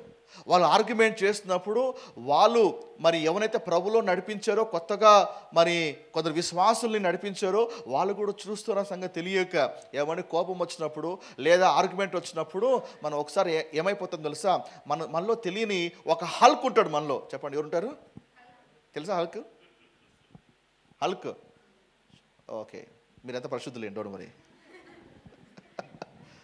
ఓకే, హల్క్ అంటే వాడు ఒక it's a Bollywood movie. Hulk వాడు మామూలుగానే ఉంటాడు. వాడికి గిన కోపం వచ్చిందా వాడు ఏమవుతాడు చెప్పండి? వాడు పెద్ద లావ్ అయిపోతాడు. లావ్ అయిపోయి భయంకరంగా ఏమండి will become a big giant, undefeatable వాడు. సో కోపం తగ్గగానే వాడు మామూలు మనిషి అయిపోతాడు, కామన్గానే ఉంటాడు. వాడు కోపం వచ్చిందా కళ్ళన్నీ గ్రీన్గా మారిపోతాయి. ఇంకా చూడండి వాడు పెద్ద కొండలా మారిపోతాడు. చాలామంది లైఫ్లో కూడా అలాగే ఉంటాడు. మంచిగా ఉంటే వాడు మామూలుగా మారి ఉంటాడు. ఒకవేళ ఏమైనా తిక్కరేగిందా, ఏమైనా కోపం వచ్చింది అంటే మాత్రము ఇంకా heal become a Hulk. Hallelujah. Pastor గారు అలాంటి కాదు పాస్టర్ గారు, అందరూ అలాంటి వాళ్ళే. కొందరికి హల్క్ పెద్ద కొట్టాడు, కొందరు హల్క్ చిన్నగుంటాడు అంతే. బట్ గుర్తుపెట్టుకోండి, చుట్టుపక్కల ఉన్న వాళ్ళు వాచ్ చేస్తున్నారు. ఆమేన్. సో అందుకే వాళ్ళ మధ్యలో ఉన్నప్పుడు డీల్ చేయడం చాలా ఇంపార్టెంట్. లేకపోతే యు లూజ్ ద టెస్టిమనీ, నీ సాక్ష్యాన్ని పోగొట్టుకుంటావు, నీ యొక్క పేరును పోగొట్టుకుంటావు. చాలా కేర్ఫుల్గా ఉండాలి. ఒక రోజున ఒక హాస్పిటల్లో ఇద్దరు బిలీవర్స్ అడ్మిట్ అయ్యారు. ఒకరికేమో సఫకేషన్ ప్రాబ్లం ఉంది, ఒకరికేమో నిమోనియా ప్రాబ్లం ఉంది. సఫోకేషన్ అంటే ఏంది? ఊపిరి ఆడదనమాట. అది గాలి పీల్చడం సమస్య, రెస్పిరేటరీ ప్రాబ్లం. ఓకే. ఇంకొకరికేమో నిమోనియా అంటే ఎక్కువ గాలి వస్తే వాళ్ళకి ఒక ప్రాబ్లం వస్తుంది, నిమోనియా ప్రాబ్లం ఉంది. ఇద్దరు కూడా ఏం చేశారంటే హాస్పిటల్ అడ్మిట్ చేశారు. ఆ హాస్పిటల్లో వార్డ్ దగ్గర ఒక కిటికీ ఉంటుంది అనమాట. ఓకే. ఆ వార్డులో చాలామంది పేషెంట్స్ ఉన్నారు. ఇప్పుడు ఈ ఇద్దరు కూడా గొడవ పడుతూ ఉన్నారు. ఒక ఆమె ఏంది, నాకు గాలాడట్లేదండి, సఫకేషన్ ఎక్కువ ఉందని పోయి కిటికీ తీస్తుంది. ఇంకొక ఆమె ఏమంటుంది, నువ్వు కిటికీ తీస్తే నాకు నిమోనియా ఉంది, నేను పోతానని చెప్పేసి ఆమె కిటికీ మూస్తుంది. ఈమె వెళ్ళి కిటికీ తీయడము, ఆమె వెళ్ళి కిటికీ మూయడం, ఈమె వెళ్ళి కిటికీ తీయడము, ఇంకో ఆమె వెళ్ళి కిటికీ మూయడం. ఇంకా చూడండి ఆ వార్డులో అంతా కూడా జనాలకి పిచ్చి పడుతుంది అనమాట. ఇద్దరు గొడవ పడతా అంటే చెవులు మూసుకుంటున్నారు. నేను చచ్చిపోతే నువ్వు రెస్పాన్సిబుల్ అంటుంది, నేను పోతే నువ్వు రెస్పాన్సిబుల్ అంటుంది ఇంకొక ఆయమ. ఇద్దరికి గొడవ మీద గొడవ. ఎంతగా పీక్స్ పోయిందంటే ఈ లోపల డ్యూటీ డాక్టర్ వచ్చాడు. ఏంటి సమస్య అంటే, సార్ నాకు ఈ సఫకేషన్ ప్రాబ్లం ఉంది, నాకు గాలాడట్లేదు, కిటికీ తీస్తా అంటే ఏమో మూసేస్తూ ఉంది. ఏమైనా సమస్య? సార్ నాకు నిమోనియా ప్రాబ్లం ఉంది, నాకు చలిన వల్ల కాదు, అందుకే నేను కిటికీ మూసాను సార్, ఒకవేళ చచ్చిపోతే ఎవరు రెస్పాన్సిబుల్ అని డాక్టర్ ముందు ఇద్దరు గొడవ పడతా ఉన్నారు. ఎవరు? ఇద్దరు బిలీవర్సే, ఇద్దరు కూడా రక్షించబడిన వాళ్ళే. ఆయనకి తిక్కరేగి ఒక మాట అన్నాడు, ఓ పని చేయండి, ఈమె గారు చచ్చిపోయేందుకు కిటికీ మూయండి, ఓ దరిద్రం పోతుంది. ఆ తర్వాత కిటికీ తీయండి, ఇంకొక ఆమె కూడా పోతుంది. ఇద్దరు దరిద్రం పోతే మిగతా పేషెంట్స్ కనీసం ప్రశాంతంగానే ఉంటారు. హల్లెలూయా. ఇద్దరు పోతే మిగతాలంతా కూడా ప్రశాంతంగా ఉంటారు. ఈ గొడవ పడ్డం ఏంటి అని డాక్టర్ చిరాకుగా ఆ మాట చెప్పి వెళ్ళిపోయాడంట. ద సేమ్ వే ఇది జోకుగా ఉండొచ్చు, కానీ ప్రతి ఒక్క వ్యక్తి లైఫ్లో కూడా ఈజ్ ఎ కామన్ థింగ్ ఇది కదా. మన గొడవ పడుతున్నప్పుడు మన చుట్టూ ఉన్న అన్యులు ఉన్నారు, వాళ్ళు ప్రభులోకి వచ్చేటట్లుగా మన ప్రవర్తన ఉండాలి, కానీ వారు ప్రభు నుంచి వెళ్ళిపోయేటట్లుగా ఉండకూడదు. ఆమేన్. మన ప్రవర్తన మనం ముఖ్యంగా అన్యుల దగ్గర చాలా కేర్ఫుల్గా ఉండగలగాలి. అందుకే యోహాను సువార్త 17వ అధ్యాయం 20-23 వచనాల్లో యేసయ్య ఒక ప్రార్థన చేస్తాడు. యేసు తన పరిచర్య అంతా కూడా ముగించుకొని ఇంకా వెళ్ళాల్సిన వంటి ఒక దినాల దగ్గరకు వచ్చేసాయి. ఆ టైంలో యేసయ్య ఒక ప్రార్థన చేస్తాడు. యోహాను సువార్త 17వ అధ్యాయం 20-23 వచనాలు. జాన్ 17:20-23. మరియు నీవు నన్ను పంపితివని లోకము నమ్మునట్లు తండ్రి, నా యందు నీవును నీ యందు నేను ఉన్నలాగున వారు మనమందు ఏకమై ఉండాలని వారి కొరకు మాత్రము నేను ప్రార్థించట్లేదు, వారు వాక్యం వల్ల నా యందు విశ్వాసం ఉంచి వారందరూ ఏకమై ఉండవాలని అంటే చేయాలి, ఏకమై ఉండవాలని వారి కొరకు ప్రార్థించుచున్నాను. మనము ఏకమై ఉండవాలని నీవు నాకు అనుగ్రహించిన మహిమను నేను వారికి ఇచ్చుతుని, వారి యందు నేనును నా యందు నీవును ఉండటం వలన వారు సంపూర్ణంగా చేయబడి ఏకముగా ఉన్నందున నీవు నన్ను పంపితునివనియు నీవు నన్ను ప్రేమించినట్లే వాడు కూడా ప్రేమించుతువనియు లోకము తెలుసుకొనున్నట్లు నాకు అనుగ్రహించిన మహిమను వారికి ఇచ్చుతుని. లోకము తెలుసుకున్నట్లుగా. యేసయ్య ప్రార్థన చివరిలో ఏంటంటే, అయ్యా నేను తండ్రి నీవు నేను ఏ విధంగా అయితే ఏకముగా ఉన్నామో, మరి నన్ను ఎవరైతే అంగీకరించారో వీళ్ళందరిలో కూడా ఇదే ఏకాత్మ ఉన్నట్లుగా అనుగ్రహించండి. వీళ్ళలో కూడా ఇదే వన్ స్పిరిట్, వన్ మైండ్ ఉండేటట్లుగా అనుగ్రహించండి అని యేసు శిష్యుల కొరకు ప్రార్థిస్తున్నాడు. తద్వారా ఎప్పుడైతే వీళ్ళందరూ కూడా ఏకముగా ఉంటారో లోకము గ్రహిస్తుంది, ఎవరైతే యేసు ప్రభువును సేవిస్తారని ఎంత గొప్పవాడో లోకము గ్రహిస్తుంది. ఆమేన్. విశ్వాసాలు కొట్లాడుకుంటే లోకస్తు ప్రభులోకి వస్తారా? విశ్వాసులు బిలీవర్స్ ఫైట్ చేస్తూ ఉంటే మరి అలాంటి వ్యక్తికి మనం స్వార్థ చెప్పగలుగుతామా? అలాంటి వ్యక్తికి యేసు దేవుడని ప్రకటించగలుగుతామా? చెప్పలేము. దేని బిడ్డరా, సాక్ష్యాన్ని మనం పోగొట్టుకుంటున్నాం. అదే ఆఫీస్లో బాగా గొడవ పడుతున్నావు, అదే ఆఫీస్లోకి వెళ్ళి స్వార్థ చెప్పలేవు. నీవు అదే ప్రొఫెషన్లో గొడవ పడుతున్నావు, but you cannot share the gospel. అందుకే మనం ఉన్న చోటున ఇష్యూస్ని ఎలా హ్యాండిల్ చేయాలో చాలా ఇంపార్టెంట్. ఆమేన్. 1 పేతురు 2:12. 1 Peter 2:12. అన్యుల విషయంలో మనం ఎలా ఉండాలి అని దేని వాక్యము సెలవిస్తుందో చూడండి. 1 Peter 2:12. దీవించబడుతున్నారా? ప్రైజ్ గాడ్, హల్లెలూయా. 1 పేతురు 2:12. 1 పేతురు 2:12. అన్యజనులు మిమ్మును ఏ విషయంలో దుర్మార్గులని దూషింతురో ఆ విషయంలో వారు మీ సత్క్రియలను చూచి వాటిని బట్టి దర్శన దినమున దేవుని మహిమపరచునట్లు వారి మధ్య మంచి ప్రవర్తన గలవారై ఉండవలనని మిమ్మల్ని బతిమాలుకొనుచున్నాను. మనము భక్తిగా ఉండాల్సింది కేవలం బిలీవర్స్ మధ్య కాదు. కొందరు చూడండి, కొంత లైఫ్స్ ఎలా ఉంటాయంటే is common with every one. చర్చ్లో ఒక రకమైన భక్తి ఉంటుంది, బయటికి వెళ్ళినప్పుడు ఒక రకమైనటువంటి భక్తి ఉంటుంది. మన భక్తి, మన నమ్మకత్వము మనము కనపరచాల్సింది కేవలం బిలీవర్స్ మధ్య కాదు. మన కమిట్మెంటు, మనకున్నటువంటి మోరల్ వాల్యూస్ అన్నీ కూడా కనపరచాల్సింది only in church and believers మధ్య సేవలో కాదని బిడ్డరా. ఈవెన్ బయట ఉన్నప్పుడు, అన్యుల మధ్యలో ఉన్నప్పుడు కూడా మన మోరల్ వాల్యూస్, మన కమిట్మెంట్, మన సమర్పణ, మన భక్తి కూడా ఆ విధంగానే కనపరిచినప్పుడు అప్పుడు అన్యులు ఏ విషయమైతే మన దుర్మార్గులను దూషిస్తున్నారో మన సత్క్రియలను చూసి అన్లైన్ చేయాలి. ఏం చేయాలి? ఏంటి చెప్పాలి? సత్క్రియలను చూచి అనగా అసలైనటువంటి క్రియలు కనపరచాల్సింది చర్చ్లో కాదు దేని బిడ్డరా, అన్యుల ముందు కనపరచగలగాలి. నీ ఫెయిత్ఫుల్నెస్, నీ కమిట్మెంట్, నీ మోరల్ వాల్యూస్, నీ ఎథిక్స్ ఇవన్నీ కూడా కనపరచాల్సింది అన్యుల ముందర దేని బిడ్డరా. హల్లెలూయా. ఒకవేళ బిలీవర్ కనపడితే బ్రదర్ ప్రైజ్ లార్డ్, హల్లెలూయా, ఎలా ఉన్నారు, బాగున్నారండి, సో ఇది తక్కువ వచ్చిందండి, పర్లేదు నేను చూసుకుంటాలేండి. అది ఒక అన్యుడు వచ్చానుకో, ఏంటి కళ్ళు కనిపించట్లేదా, ఏం చేస్తున్నావు ఇక్కడ, అది ఇది ఫ్యాట్ ఫుడ్ అని అప్పుడప్పుడు మనము ర్యాష్గా మాట్లాడుతుంటాం. అసలైనటువంటి క్రియలు కనపరచాల్సింది అన్బిలీవర్స్ మిత్ర. వాళ్ళు మన క్రియలు చూచి దేవుని కనపరచగలగాలి, మన ఆరాధన చూసి కాదు.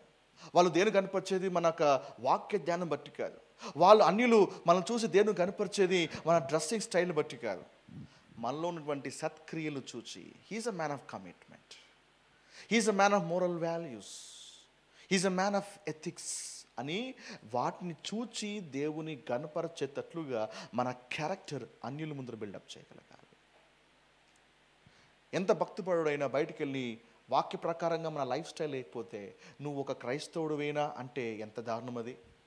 బయటికి వెళ్ళినప్పుడు లోకము చూసి ఇతను బయలు పట్టుకున్నవాడండి, ఈమె బయలు పట్టుకున్నదని అంటే ఎంత అవమానం అది. దావీదు లైఫ్లో కూడా అలాంటిదే జరిగింది. దావీదు ఎవరినైతే వ్యతిరేకంగా పోరాడుతున్నారో చివరికి సౌలు నుంచి పారిపోతున్నప్పుడు మరి దావీదు ఏం చేశాడు తెలుసా, ఆయన హీ టుక్ సైడ్స్. ఎవరి సైడ్ వెళ్ళాడు అంటే ఎవరైతే దేవుని జనాంగానికి శత్రులుగా ఉన్నారో ఏమండి అలాంటి జనాంగంలోకి చేరిపోయి అంటే పారిపోతూ రాంగ్ సైడ్లోకి వెళ్ళిపోయాడు. ప్రాణం దక్కించుకోవడానికి మరి ఆశ్రయం కొరకు రాంగ్ సైడ్కి వెళ్ళిపోయాడు. రాంగ్ సైడ్కి వెళ్ళిపోయిన తర్వాత కొంతకాలమైనాక ఆ ఎనిమీస్ క్యాంపులో వాళ్ళు దావీదుని చూశారు. ఈయన మన మధ్య ఉన్నాడేంటి, ఈ హెబ్రీయుడు మన మధ్య ఉండనేలా, ఏమన్నారు, ఈ హెబ్రీయుడు మన మధ్య ఎందుకు ఉన్నాడు ఇక్కడ, అసలు ఆయన ఇక్కడ ఎందుకున్నాడు, క్వశ్చన్ చూడండి, ఆయన ఇక్కడ ఎందుకున్నాడు, ఆయన ఇక్కడ ఉండాల్సిన వాడు కాదే, రాంగ్ ప్లేస్కి వచ్చాడు. ఈరోజు చాలామంది ఇలాగే క్వశ్చన్ వేస్తారు, ఈయనేంటి బార్లోకి వచ్చాడు, ఈయనేంటి ఈ పలకమాల చోటుకు వచ్చాడు, నేను చర్చికి వెళ్ళినాక చూశాను, ఇక్కడికి వెళ్తున్నాడు ఏంటి, ఈమె ఇలాగ ఉండడం చూశాను, కానీ ఈమెంట్ ఇలాగ అయిపోయింది, why she is in the wrong place అని అన్యుడు కానీ లోకస్తు కానీ క్వశ్చన్ వేసేటట్లుగా మన లైఫ్ స్టైల్ ఉండకూడదు. ప్రేమ 4 గోడల మధ్యే కాదు. ప్రజల బ్రదర్, ప్రజల సిస్టర్, ఒకవేళ మన సోదరు తప్పు చేస్తే నో ప్రాబ్లం అని దేని ప్రకారం కాదు. ఈవెన్ అన్యుడు మనకు వ్యతిరేకంగా తప్పు చేసినా కూడా అదే కన్సర్న్ కలిగి ఉండాలి, అదే అఫెక్షన్ కలిగి ఉండాలి. ఏమైతే ప్రభు నేర్పించాడో అది అన్యుల మధ్య కనపరచగలగాలి. ఆమేన్, హల్లెలూయా. ఎవరైతే మమ్మల్ని దూషిస్తారో వాళ్ళే ఒక రోజున మనం సేవించే దేవుని బట్టి వాళ్ళు దేవుని కనపరచగలగాలి. అది నిజమైన భక్తి. అన్యులు మన భక్తి పొగడట్లేదు అంటే మన భక్తి యథార్థమైనది కాదు. అన్యులు మన భక్తిని ప్రశంసించట్లేదు అంటే మనం నిజంగా భక్తి పరులుగా జీవించట్లేదు, మన భక్తి క్రియలో దిగలేదు దేని బిడ్డలారా. ఈరోజు అనేక మంది చూస్తే ఏమండి, చాలామంది దూషిస్తున్నారు. ఇతనండి క్రిస్టియన్ అండి, పేరు నమ్ముకున్నాడండి, కానీ పేరు నమ్ముకుందండి, బట్ స్టిల్ ఇవన్నీ చేస్తూ ఉంటుందండి, ఇవన్నీ చేస్తున్నాడండి. మన క్రియలు బట్టి వాళ్ళు దేవుని దూషించకూడదు, దేవుని నామం దూషించకూడదు, కానీ దేవుని పొగడేటట్లుగా చేయగలగాలి. ఫిలిప్పీయులకు రాసిన పత్రిక 2వ అధ్యాయం 14 నుంచి 16 వచనాలు. ఫిలిప్పీ 2వ అధ్యాయం 14 నుంచి 16 వచనాలు. ఫిలిప్పీ రాసిన పత్రిక 2వ అధ్యాయం 14 నుంచి 16 వచనాలు.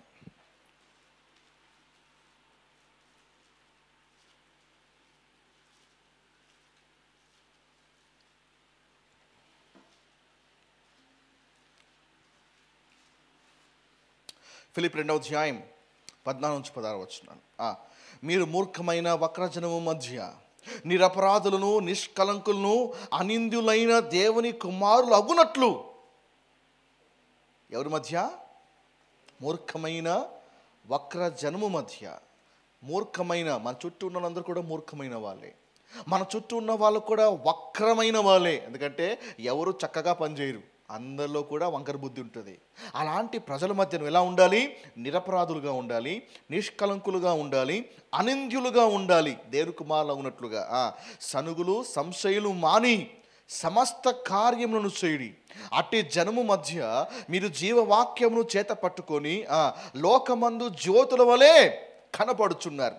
ఇందువల్ల నేను వ్యర్థముగా పరిగెత్తలేదనియు నేను పడిన కష్టము నిష్ప్రయోజనము కాలేదనియు క్రీస్తు దినమున నాకు అతిశయ కారణము కలుగును. పౌలు యొక్క ప్రార్థన ఏంటంటే, అయ్యా మిమ్మల్ని నేను సువార్తలో కన్నాను, మిమ్మల్ని సువార్తలో నేను మిమ్మల్ని కన్నాను, నేను రక్షించాను. అయితే నా ఆశ ఏంటంటే మీరు అలాంటి వక్రజనుల మధ్య ఉన్నప్పుడు, అలాంటి ఏమండి మూర్ఖమైన ప్రజల మధ్య ఉన్నప్పుడు కూడా మీ భక్తి పాడైపోకుండా అనింద్యులుగాను నిష్కలంకులుగాను నిరపరాధులుగాను ఉంటూ అలాంటి వారి మధ్య వాక్య ప్రకారంగా ఎప్పుడైతే జీవించడము మీరు నేర్చుకుంటారో ఏమండి, అప్పుడు అలా జ్యోతులుగా ఉండడము చూచి ఎందుకోసమైతే దేనికోసమైతే మీ విషయంలో ప్రయాసపడ్డానో అది వ్యర్థము కాలేదు అని ఒకరోజు దేవుని న్యాయపీఠము దగ్గర అది చూసి నేను సంతోషిస్తాను. ఎప్పుడైతే అలాంటి వాళ్ళ మధ్య మీరు అలాంటి వక్రమైన వారి మధ్య మీరు కూడా వంకరగా మారిపోకుండా, అలాంటి ఒక మూర్ఖమైన వారి మధ్య ఉంటూ మీరు కూడా మూర్ఖులైపోకుండా వాళ్ళ మధ్య మీరు ఒక దివిటీలాగా ఒక జ్యోతిలాగా వెలుగుతూ ఉండాలి. Something special. అందరూ అలా చేస్తున్నా కూడా నువ్వు భిన్నంగా జీవిస్తున్నావు, అది ఒక జ్యోతిగా నిలబడ్డాం. అందరూ పాపం చేస్తుంటే దాన్ని కాదు నిలబడ్డాం, ఒక జ్యోతిగా నిలబడ్డాం. ఏమైనా ప్రశ్నిస్తే లేదు నేను కాదు ఇలా చేయను అని సత్యం కోసం నిలబడ్డాం. ఆ జ్యోతిలాగా ఎప్పుడైతే మనం వెలుగుతామో అప్పుడు మీ కొరకు ప్రయాసపడిన వారి యొక్క ప్రయాస వ్యర్థం కానట్టే దేని వీళ్ళారా. పౌలు ఒక ఆశ కూడా, పౌలు వంటి ఆశ నా ఆశ కూడా అలాంటిదే. ఇంతగా మీకు నేర్పిస్తున్నాను, ఇంతగా మీకు బోధిస్తున్న కారణం ఏమంటే మన భక్తి కేవలం 4 గోడలకే పరిమితము కాకూడదు. మన భక్తి కేవలము వినడానికే సరిపోకూడదు. ఏం బిడ్డరా, మీరు మీ ఆఫీస్లో కానీ మీ డిపార్ట్మెంట్స్లో కానీ మీ వృత్తిలో కానీ మీ యొక్క స్కూల్స్ అండ్ కాలేజ్లో కూడా మీ భక్తి చాలా స్పష్టముగా నీ చుట్టూ ఉన్న వాళ్ళు కూడా గుర్తించగలగాలి. వాళ్ళ మధ్య మీరు జ్యోతులాగా నిలబడగలగాలి. ఎందుకంటే కనానీలు పెరజ్జీలు మన చుట్టూ ఉంటారు. నువ్వు ఎక్కడైనా ఉండును గాక, నువ్వు ఎక్కడైనా కాపురం ఉండు, ఏ ఏరియా ఏ ఊళ్ళన కాపురం ఉండు, మన చుట్టూ ఈ కనానీలు పెరజ్జీలు ఎప్పటికీ ఉండనే ఉంటారు, మనం చూస్తూనే ఉంటారు. ఎందుకంటే దేవుని నమ్ముకున్నావు కదా, నువ్వు ఎలా ఉండబోతున్నావు చూస్తారు. అడుగున నువ్వు ఎలా రియాక్ట్ అవుతున్నావు, ఈ నిర్ణయం ఎలా తీసుకుంటున్నావు, ఇలాంటి రాంగ్ ఫైల్ ఇలాంటి రాంగ్ బిల్స్ పెట్టాలి ఎలా నువ్వు చూస్తున్నావు, ఇలాగ నువ్వు అబద్ధాలు ఆడాలి. ఎందుకంటే ఆల్మోస్ట్ ఎవ్రీ డిపార్ట్మెంట్లో ఎక్కడో ఒక చోట బెండ్ అవ్వాల్సిన పరిస్థితి వస్తుంది. బట్ నువ్వు ఎలా రియాక్ట్ అవుతావు? ఓసారి మనము రాంగ్గా మనం కొన్ని చెప్పాల్సి వస్తుంది. అలాంటి నువ్వు ఎలా రియాక్ట్ అవుతున్నావు? ఈ కనానీలు పెరజ్జీలు దే ఆర్ వాచింగ్ అస్. ఒకవేళ మనం కూడా అలాగే ఉంటే దానికి మన అమ్మకానికి ఎలా తేడా లేదు, ఇంకా బోతర్ వన్ సేమ్. కాకపోతే బోర్డులు మారని, వాళ్ళు యేసుని కొలుస్తారు, మేము ఇంకో వాళ్ళని కొలుస్తున్నాం అంతే. కానీ వాళ్ళ మధ్య మన మాట, మన నడవడిక, మన ప్రవర్తన, మన తలంపులు అన్నీ కూడా వాచ్ చేయబడుతున్నాయి. అందుకే వెలుపట ఉన్నవారు వేలుతో చూపించుకున్నట్లుగా వారి మధ్య మన యాటిట్యూడ్ ఉండాలి, మన ప్రవర్తన కూడా ఉండాలి. ఆదికాండం 13వ అధ్యాయంలో కూడా అంతే. అబ్రహాము పశువుల కాపులకును లోతు ఒక పశువుల కారకు కలహము పుట్టెను. ఆ దినంలో కనానీలు పెరిజీలు ఉండిరి. అబ్రహాముకు అది జ్ఞాపకం ఉంది. ఏ విధంగా అబ్రహాము బయలుదేరి విశ్వాసం నడుస్తున్నారో ఆ కనాని పెరిజీలు చూస్తూ ఉన్నారు. ఇష్యూ వచ్చినప్పుడు అబ్రహాం అది జ్ఞాపకం పెట్టుకున్నాడు. ఎందుకంటే ప్రజలు వాచ్ చేస్తున్నారు. ఇష్యూ వచ్చినప్పుడు నువ్వు ఎలా రియాక్ట్ అవుతున్నావు? ఏం లేనప్పుడు నీ భక్తి, కానీ ఇష్యూ వచ్చినప్పుడు ఎలా రియాక్ట్ అవుతున్నావు? గొడవ వచ్చినప్పుడు ఎలా రియాక్ట్ అవుతున్నావు? సమస్య వచ్చినప్పుడు ఎలా రియాక్ట్ అవుతున్నావు? That is the true. అది నిజమైనటువంటి భక్తి. అది నిజమైనటువంటి ఒక లోపల ఉన్నటువంటి స్టఫ్. అది అప్పుడు బయటకు వస్తుంది. హల్లెలూయా. హృదయం నిండినదాన్ని బట్టి నోరు మాట్లాడుతుంది. ఆమేన్. సో నిజంగా మనలో దైవత్వం ఉంటే దైవ సంబంధమైనవే మనం ఎగ్జిబిట్ చేస్తాం. ఒక లోకమే ఉంది అంటే ఆటోమేటిక్గా లోక ప్రకారంగానే మనం డీల్ చేస్తాం. సో కనాను పెరిజీలు ఆ దినంలో కాపురం ఉన్నట్టుగానే మనల్ని కూడా జనాలు మనల్ని వాచ్ చేస్తున్నారు. ఇందాక ఫేస్బుక్ అని వాట్సాప్ గురించి చెప్తున్నా కదా. ఒక బ్రదర్ సర్వీస్ అయినాక నన్ను కలిసి, పాస్కర్ మీరు చెప్తారు కదా, వాళ్ళు మీరు కూడా చర్చ్లో మొబైల్ చూసుకుంటూ ఏమో చేస్తుంటారు కదా, మీరు చెప్పారు కదండి, మళ్ళీ మీరు కూడా చేస్తుంటారు కదా, స్టేజ్ ఎక్కక ముందు ఏదో టైప్ చేస్తుంటారు, ఏదో చూస్తుంటారు, మరి ఇదేంటిది అని ఒక వ్యక్తి ధైర్యంగా అడిగాడు. అవునా? Very good. ఎస్. చాలామందిలో ఆ వ్యక్తి అడిగినాక అర్థమైంది, ఓకే చాలామందిలో కూడా ఇదే అనుమానం ఉండొచ్చు అని. Let me clarify. తద్వారా మీ క్లారిఫై చేస్తే ఎవరైనా మీ వద్దకు ఏమైనా అడిగితే మీరు క్లారిఫై చేయొచ్చు.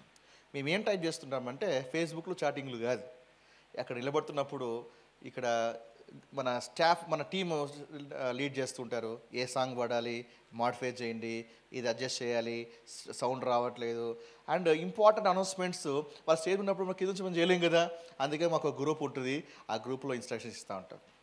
సో పక్క జరగాలి, కూర్చోగలగాలి, ఈ సాంగ్ రిపీట్ చేయండి, అండ్ ఇంపార్టెంట్ అనౌన్స్మెంట్స్ వెనకాల ఏమైనా ఉంటే మాడిఫై చేయాలి, లేకపోతే జనాలకు చైర్స్ ఎక్కువ ఉన్నాయి. సో ఏం చేస్తున్నామంటే మేము చాట్ చేసేటప్పుడు అది సోషల్ నెట్వర్క్ చాటింగ్ కాదు, మా ఇంటర్నల్గా చర్చ్లో ఉన్నటువంటి స్టాఫ్ మధ్య చాటింగ్ జరుగుతూ ఉంటుంది.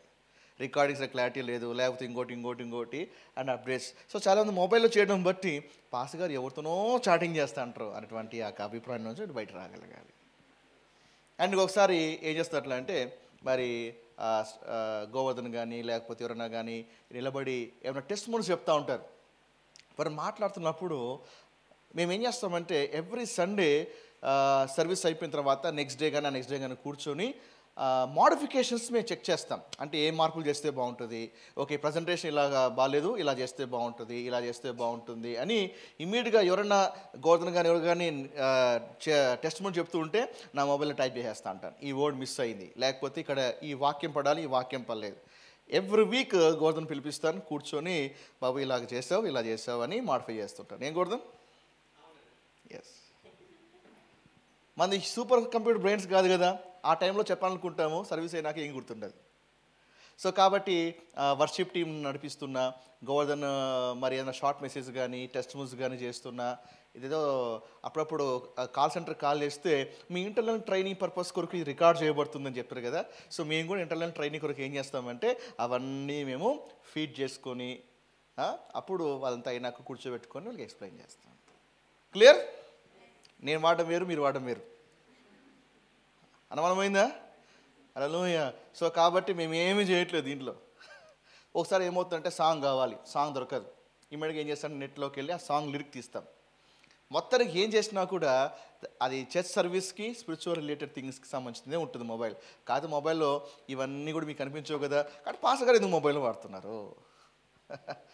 అండ్ ఇంకో మేము మొబైల్ వాడడానికి ఇంకొక కారణం కూడా ఉంది. దీంట్లో వాయిస్ రికార్డర్ ఉంటుంది. ఒకసారి రికార్డింగ్ ఎత్తిపోతుంది ఒకసారి. సో రికార్డింగ్ వెళ్ళినప్పుడు కొన్ని పాయింట్స్ మిస్ అవుతాయి, కాబట్టి కంపల్సరీగా దీనిలో రికార్డింగ్ ఉంటుంది. ఈవెన్ గోవర్ధన్ నిలబడి చెప్పాలనుకున్నా కూడా కంపల్సరీగా రికార్డింగ్ ఉంటుంది. రికార్డింగ్ మళ్ళీ వింటున్నప్పుడు దానిలో ఏమైనా మాడిఫికేషన్స్ కానీ, ఎక్కడన్నా స్పీడ్ తగ్గించాలా, ఎక్కడన్నా మాట దొరినాయా, రాంగ్ కొటేషన్ అయిందా, సెల్ఫ్ ఎవాల్యుయేట్ చేసుకోవాలి.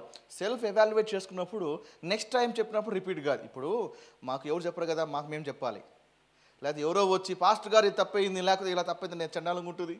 అందుకే నా టీంకి నేనే కరెక్షన్ చేస్తాను. బాబు, మీరు మంచి లీడర్షిప్ స్కిల్స్ రావాలి అంటే ఇలాంటి కరెక్షన్స్ మీరు తీసుకోవాలి. హల్లెలూయా. సో దేనికి స్తోత్రం, క్లారిఫై అయింది అనుకుంటాను. సో ఎవరైనా వచ్చి మీ కాడికి వచ్చినా కూడా ఏం చేయాలి, ఇది విషయము. ఇంకా డౌట్ ఉంటే పాస్ గారు పక్కన కూర్చో, పాస్ గారు మొబైల్ చూపిస్తాడు. Hallelujah. Praise the lord. Right. So ఎక్కడున్నాం మనము? ఆదికాండం 13వ అధ్యాయంలో. సో కాబట్టి ఆదికాండం 13వ అధ్యాయము 7వ వచనంలో, అప్పుడు అబ్రహాము పశువుల కాపలకు లోతు పశువుల కాపలకు కలహము పుట్టెను. ఆ కాలమందు కనానీయులు పెర్జీలు ఆ దేశంలో కాపురం ఉంటారు. అంటే అలాంటి వాళ్ళ మధ్య ఈ కలహం అనేది ఏర్పడింది. ఈరోజు ఇప్పటికి కూడా చాలా విచారకరమైన సంగతి ఏమంటే, బిలీవర్స్కి మధ్య గొడవైనప్పుడు ఆ గొడవ ఆర్గ్యుమెంట్స్ అన్యుల ముందర చోటు చేసుకోవడం ఇంకా సాడెస్ట్ థింగ్. అది విచారకర సంగతి. అన్యుల ముందే కొట్లాడుతుంటారు. రక్షణ లేని వారి ముందు ఆర్గ్యుమెంట్లు చేస్తుంటారు. రక్షణలో లేని వారి ముందుట ఇవన్నీ కూడా ఎవరి జట్టి పట్టి కొట్లాడుతుంటారు. చాలా షేమ్ఫుల్ థింగ్ అది. ఒక బిలీవర్ ఎప్పుడు కూడా ఇంకొక బిలీవర్తో అన్యులు చూస్తుండగా గొడవ పడితే, ఇక అన్యుడు నువ్వు ఎంత సువార్త చెప్పినా అన్యునికి అన్యుడు ప్రభులోకి రాడు. ఎందుకంటే కళ్ళ ముందు చూశాడు కదా. కాబట్టి ఫైటింగ్ బిఫోర్ ద అన్బిలీవర్స్ అనేది అది అన్స్క్రిప్చురల్. ఈవెన్ మీరు 1 కొరింథీ 6వ అధ్యాయం మీరు మొదటి వచనం చూడాలి. 1 Corinthians 6th chapter verse 1. పౌలు కూడా ఇదే విషయం చెప్తున్నాడు అక్కడ. 1 కొరింథీ 6వ అధ్యాయం మొదటి వచనం. అవిశ్వాసులు ఎదుట వాద్యమాడుట. 1 కొరింథీ 6వ అధ్యాయం మొదటి వచనం. మీలో ఒకనికి మరి ఒకని మీద వాద్యం ఉన్నప్పుడు వాడు పరిశుద్ధుల ఎదుట కాక అనీతిమంతుల ఎదుట వాద్యమాడుటకు తెగించుచున్నాడా? క్వశ్చన్ వేస్తున్నాడు. పౌలు ఆశ్చర్యపోతున్నారు. ఏంటి, అన్యుల ముందర వాద్యం ఆడ్డమా, అన్యుల ముందర గొడవ పడ్డమా? చూడండి, పరిశుద్ధులు లోకము తీర్పు తీర్చుదని మీరు ఎరుగురా? మీ వలన లోకము తీర్పు జరగవలసి ఉండగా మిక్కిలి అల్పమైన సంగతుల గూర్చి తీర్పు తీర్చుటకు మీకు యోగ్యత లేదా? 4వ వచనం. కాబట్టి ఈ జీవన సంబంధమైన వాద్యములు మీకు కలిగిన యెడల వాటిని తీర్పు తీర్చుటకు సంఘములో తృణీకరింపబడిన వారిని కూర్చుండబెట్టుదురా? ఇలా చెప్పుకుంటూ పోతుంటాడు. అంటే ఈ అధ్యాయం అంతా కూడా ఏంటంటే గొడవ వచ్చినప్పుడు ఎలా హ్యాండిల్ చేయాలి, వాళ్ళు ఎలా చేస్తారో ఎలా చేయాలని పౌలు నేర్పిస్తున్నాడు. కాబట్టి ఆర్గ్యుమెంట్స్ వచ్చినప్పుడు అనిల్ ముందు చేయకూడదు, నెంబర్ 1. నెంబర్ 2, ఈవెన్ చర్చ్లో కూడా కొందరు వీక్ బిలీవర్స్ ఉంటారు. అప్పుడప్పుడే రక్షించబడి సంఘానికి వస్తుంటారు. అలాంటి వ్యక్తి ఉన్నతమైన ఆలోచనలతో సంఘానికి వస్తుంటారు. ఉన్నతమైనటువంటి భావాలతో దేవునికి దగ్గర కావాలని, ప్రభు నమ్ముకున్న బిడ్డలందరూ కూడా నా వాళ్ళే, ఆత్మీయులే, పరిశుద్ధులే అనే భావంతో వాళ్ళు అప్పుడప్పుడే అడుగులు వేస్తుంటారు. కాబట్టి ఈవెన్ చర్చ్లో కూడా వీక్ బిలీవర్స్ ముందు ఆర్గ్యుమెంట్ చేయకూడదు. విశ్వాసంలో స్థిరంగా లేని వారి ఎదుట కూడా ఇలాంటి జట్టి పట్టులు చేయకూడదు. ఇట్స్ వెరీ సాడెస్ట్ పార్ట్ ఏంటంటే, ఇవి చాలామంది చాలా చోట్ల కూడా, ఎందుకంటే ఏ సంఘం కూడా ఎగ్జామ్షన్ కాదు, సర్వీస్ అయిన తర్వాత మరి బిలీవర్స్ ఫైట్ చేయడం, అన్బిలీవర్స్ ముందర, ఈవెన్ బిలీవర్స్ ముందర కూడా ఫైట్ చేస్తూ ఉంటారు. ఇంకా కొంతమంది ఎతికిన ఈవెన్ స్టేషన్లోకి వెళ్ళి కొట్టుకుంటారు. కొంతమంది బిలీవర్స్, అన్యుడు రక్షణ లేని వారు ఇద్దరు కూర్చొని పంచాయతీలు చేయాలి. రోడ్లకు వెళ్ళి కొట్టుకున్న వాళ్ళు చాలామంది ఉన్నారు. రోడ్లకు వెళ్ళి వాదులాడుకున్న వాళ్ళు, చొక్కాలు చింపుకున్న వాళ్ళు చాలామంది ఉన్నారు. ఏమండి, వాళ్ళకి ఏమైనా వాద్యం వస్తే తమ కంటే విశ్వాసంలో బలహీనంగా ఉన్న వాళ్ళని తీర్పరులుగా పెట్టుకొని వాళ్ళ ముందర పంచాయతీలు చేసుకుంటూ ఉంటారు. ఒక ఇష్యూ సాల్వ్ కావాలి అంటే నెంబర్ 1 అన్బిలీవర్స్ ముందు చేయకూడదు. నెంబర్ 2 వీక్ బిలీవర్స్ ముందు కూడా డిస్కషన్ రాకూడదు. అండ్ ఏమైనా ఆర్గ్యుమెంట్స్ రావంటే వస్తాయి, కానీ ఎవరి మధ్య జరగాలి అంటే ఆత్మీయముగా ఎవరిని పరిపక్వత చెందిన వ్యక్తి యొక్క సమక్షంలో ఆ ఇష్యూని తీసుకెళ్ళాలి. ఆ వ్యక్తి యొక్క సమక్షంలో ఆ ఇష్యూని సామరస్యంగా మరి సాల్వ్ చేసేటువంటి విధముగా దాన్ని సాల్వ్ చేసుకోగలగాలి. క్లియర్? మరి అబ్రహాంకి ఇష్యూ వచ్చినప్పుడు ఎలా హ్యాండిల్ చేస్తాడో మనం చూడబోతున్నాం. మొదటిది, ఎప్పుడైతే కనాలి పెరిజులు ఆ దేశంలో కాపురం ఉన్నారని విషయం తెలుసుకున్నాడు. కాబట్టి అబ్రహాము మనము బంధువులము గనుక, కాబట్టి మొదటి స్టెప్ ఎవరు వేస్తున్నారు? ఇది చెప్పాలి. మొదటి స్టెప్ ఎవరు వేస్తున్నారు? అబ్రహాము మొదటి స్టెప్ వేస్తున్నారు. మొదటి స్టెప్. ఇష్యూ సాల్వ్ కావాలి అంటే ఆత్మీయుడే మొదటి అడుగు వేస్తాడు. ఇష్యూ సాల్వ్ కావాలి అంటే ఆత్మీయంగా ఉన్నవాడు వాళ్ళు రానిలో చూసుకుందాం, నాతో మాట్లాడిన చూసుకుందాం, అంతవరకు ఎంతకాలంలో సాగనిలే అని ఎప్పుడు వెయిట్ చేయడు. ఇష్యూ ఉంది అని తెలుసుకున్న వెంటనే ఏమండి అపవాదికి చోటు ఇవ్వకోకుండా ఇమ్మీడియట్గా అతనే యాక్షన్లోకి దిగుతాడు. అతనే ఒక మెట్టు తగ్గి వెళ్ళి ఎవరితో సమస్య ఉందో ఆ సమస్యతో ఆ వ్యక్తితో మాట్లాడతాడు. ఇప్పుడు అబ్రహాం లోతు విషయంలో కూడా అలాంటిదే. ప్రాబ్లము అబ్రహాంకి లోతుకి రాలే, మరి అబ్రహాము కాపలకి లోతు కాపలకి వచ్చింది. ఆ విషయం అబ్రహాం తెలుసుకున్నాడు. ఇప్పుడు అబ్రహాం అయితే మనమైతే అబ్రహాం ప్లేస్లో ఏం చేస్తాము? నేను ఎందుకు వెళ్ళాలండి, నా వల్ల లోతు దీవించబడ్డాడు, నేను ఎందుకు వెళ్ళి మాట్లాడాలా? వాడిని రానివ్వండి, నేను వచ్చినా నేను మాట్లాడతాను, నేను డిస్కస్ చేస్తాను, నేను తగ్గడం ఏంటి అని మనము అలా డిసైడ్ చేస్తాం. కానీ అబ్రహాం అలా చేయలే. ప్రాబ్లము గొర్రెల కాపల వల్ల వచ్చినప్పటికీ కూడా అబ్రహామే మొదటి అడుగు వేస్తున్నాడు. అబ్రహామే మొదటి అడుగు వేసి వెళ్ళి లోతుతో మాట్లాడుతున్నాడు. మీ లైఫ్లో కూడా ఇష్యూ మీకు ఏమైనా ఎవరి ద్వారా వచ్చింది అని తెలుసుకున్న వెంటనే అది ముదిరి పాకాన పడకముందే, ఆ వాద్యం ఇంకా పెద్దది కాకముందే, ఆ గ్యాప్ ఇంకా పెద్దది కాకముందే, ఏమండి ఆ మధ్యలో ఇంకా జరగాల్సిన అనర్థాలు జరగకముందే, అది ఇంకా తొలి దశలో ఉన్నప్పుడే అది ఏం చేయాలి? ఒక అడుగు ముందుకు వేసి క్లారిఫికేషన్ తీసుకోగలగాలి, లేదా ఆ వాద్యాన్ని సాల్వ్ చేసే దిశగా అడుగులు వేయగలగాలి. సో అలాగా అడుగు వేసినప్పుడు నువ్వు తగ్గినట్లు కాదు, ఒక బిలీవర్గా ఆ వ్యక్తిని గెలుచుకోవడానికి నువ్వు ఒక ప్రయత్నం చేస్తున్నావు. ఆమేన్ చెప్పండి. ఆత్మీయుడైతే మొదటి అడుగు వేస్తాడు. వాడే వచ్చి మాట్లాడాలి, ఆమెనే వచ్చి మాట్లాడాలి, నాకు ఫోన్ చేయమని చెప్పండి, నాకు లెటర్ రాయమని చెప్పండి, నన్ను కలవమని చెప్పండి, డౌట్స్ వస్తే నన్ను అడగమని చెప్పండి అని వెయిట్ చేయడు. పీస్ కోసము ప్రాకులాడే వ్యక్తి మొదటి అడుగు వేస్తాడు. ఆమేన్. అందుకే మత్తయి సువార్త 5వ అధ్యాయము 23-24 వచనాల్లో యేసు ప్రభువు ఇదే మాట చెప్పాడు. ఏమని? కావున నీవు బలిపీఠమునొద్ద అర్పణము అర్పించుచుండగా నీ మీద నీ సహోదరునికి విరోధమైన ఏమైనను కలదని అక్కడ నీకు జ్ఞాపకం వచ్చినడలా నువ్వేం చేయాలి? దాన్ని కొట్టి వారేసి నువ్వు ప్రార్థన చేయాలి. ఏం చేయాలి? బలిపీఠ అర్పణ అర్పిస్తున్నాం, ఇక్కడో ఇక విరోధం ఉంది నీ సహోదరుని మీద అని కనిపించింది, నీకు అక్కడ లోపల మనస్సాక్షి గద్దిస్తూ ఉంది. దేవుడు ఇక్కడ ఏమంటున్నాడంటే అక్కడ బలిపీఠం ఎదుటన నీ అర్పణము విడిచిపెట్టు. బలిపీఠం అంటే ప్రేయర్, ఓకే, అర్పణ రిక్వెస్ట్. ఇక్కడ దేవుడు ఏమంటున్నాడంటే ప్రేయర్ కంటే చాలా ఇంపార్టెంట్ తెలుసా? రీకన్సిలేషన్. ప్రార్థన కంటే చాలా గొప్పది రీకన్సిలేషన్, సమాధాన పడుట. నువ్వు ఒక వ్యక్తితో అసమాధానంగా ఉంటూ యూ కెనాట్ ప్రే, నువ్వు ప్రార్థన చేయలేవు. ఒక వ్యక్తితో నీకు విభేదాలు ఉన్నాయి, ఒక వ్యక్తితో నీకు పీస్ లేదు, అలాంటి ఒక మనస్తత్వముతో నువ్వు ప్రార్థనకి కూర్చోలేవు. ఒకవేళ ప్రార్థన చేసినా కూడా అది అంగీకరించబడదు. ప్రభు అంటాడు ఇక్కడ, విడిచిపెట్టి మొదట వెళ్ళు, ఫస్ట్ ఆ పని చేయి, ఆ తర్వాత ప్రార్థన. మొదట వెళ్ళి మాట్లాడు, ఆ తర్వాత ప్రార్థన. తప్పప్పులు కథ పక్కన పెట్టు, వెళ్ళి మాట్లాడి దాన్ని సార్ట్ అవుట్ చేయగలగాలి. సార్ట్ అవుట్ చేసిన తర్వాత, ఎందుకంటే నీవు కూడా ప్రభు బిడ్డవే, ఆ వ్యక్తి కూడా ప్రభు బిడ్డనే, నీవు కూడా దేవుని కుమారుడువే, ఆ వ్యక్తి కూడా దేవుని కుమార్తెనే. కాబట్టి దేవునికి ఇద్దరు కూడా కావాలి. Hallelujah. We all belongs to the same family. కాబట్టి నువ్వేం చేయాలి అంటే అర్పణ వదిలిపెట్టి వెళ్ళి నువ్వు తగ్గడమా లేకపోతే సమానపడ్డమా ఏదో చేసి ఆ ఇష్యూని సాల్వ్ చేసి ఒక కొలికి తీసుకురాగలగాలి. వెళ్ళి నీ సహోదరునితో సమాధాన పడము, అటు తర్వాత వచ్చి నీ అర్పణ అర్పించుము, ఆ తర్వాత ప్రార్థన చేయాలి. అర్థమవుతుందా? So prayers are important. దానికంటే ఎక్కువ ఇంపార్టెంట్ కాన్ఫ్లిక్ట్స్ని సాల్వ్ చేయకోకుండా నువ్వు ప్రార్థన చేస్తున్నావు అంటే you're wasting your times. Either నీ యొక్క మనసులో అక్కడ నెగిటివ్నెస్ తీసేయగలగాలి. You need to go and reconcile. ఆ వ్యక్తి కూడా సమాధానం లేకుండా ఇబ్బంది పడుతుంటాడు. సో కాబట్టి ఏం చేయాలి? ఒక అడుగు తగ్గడం తప్పు లేదు.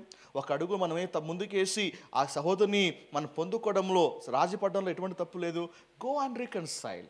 What ever is the cost, reconcile, come back and offer your prayers. Amen. ఎట్లన్నా ఎవరితో గొడవపడి నేను మాత్రం ప్రార్థనలో బడపడతా, ఎవరితోనే సరైన ఆర్గ్యుమెంట్ చేస్తా, కానీ నేనైతే 21 days ఫాస్టింగ్ ఉంటా, నేను ఎవరితోనైనా గొడవ పడతా, కానీ నేను మాత్రము బయలు చదువుతా, నేను దేవుళ్ళు ఎదుగుతా అంటే అంత అబద్ధము. God cannot hear your prayers. Amen, hallelujah. So కాబట్టి అబ్రహాం ఏం చేస్తున్నాడు? ఒక అడుగు మొదలు వేస్తున్నాడు.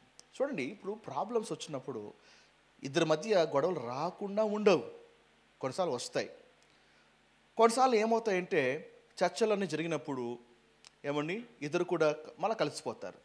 కొన్నిసార్లు ఆర్గ్యుమెంట్స్ ఎలా వస్తాయంటే మంచికే విడిపోవాలి, ఫర్ బెటర్ పర్పస్ కొరకు, ఒక మంచి ఉద్దేశం కొరకై.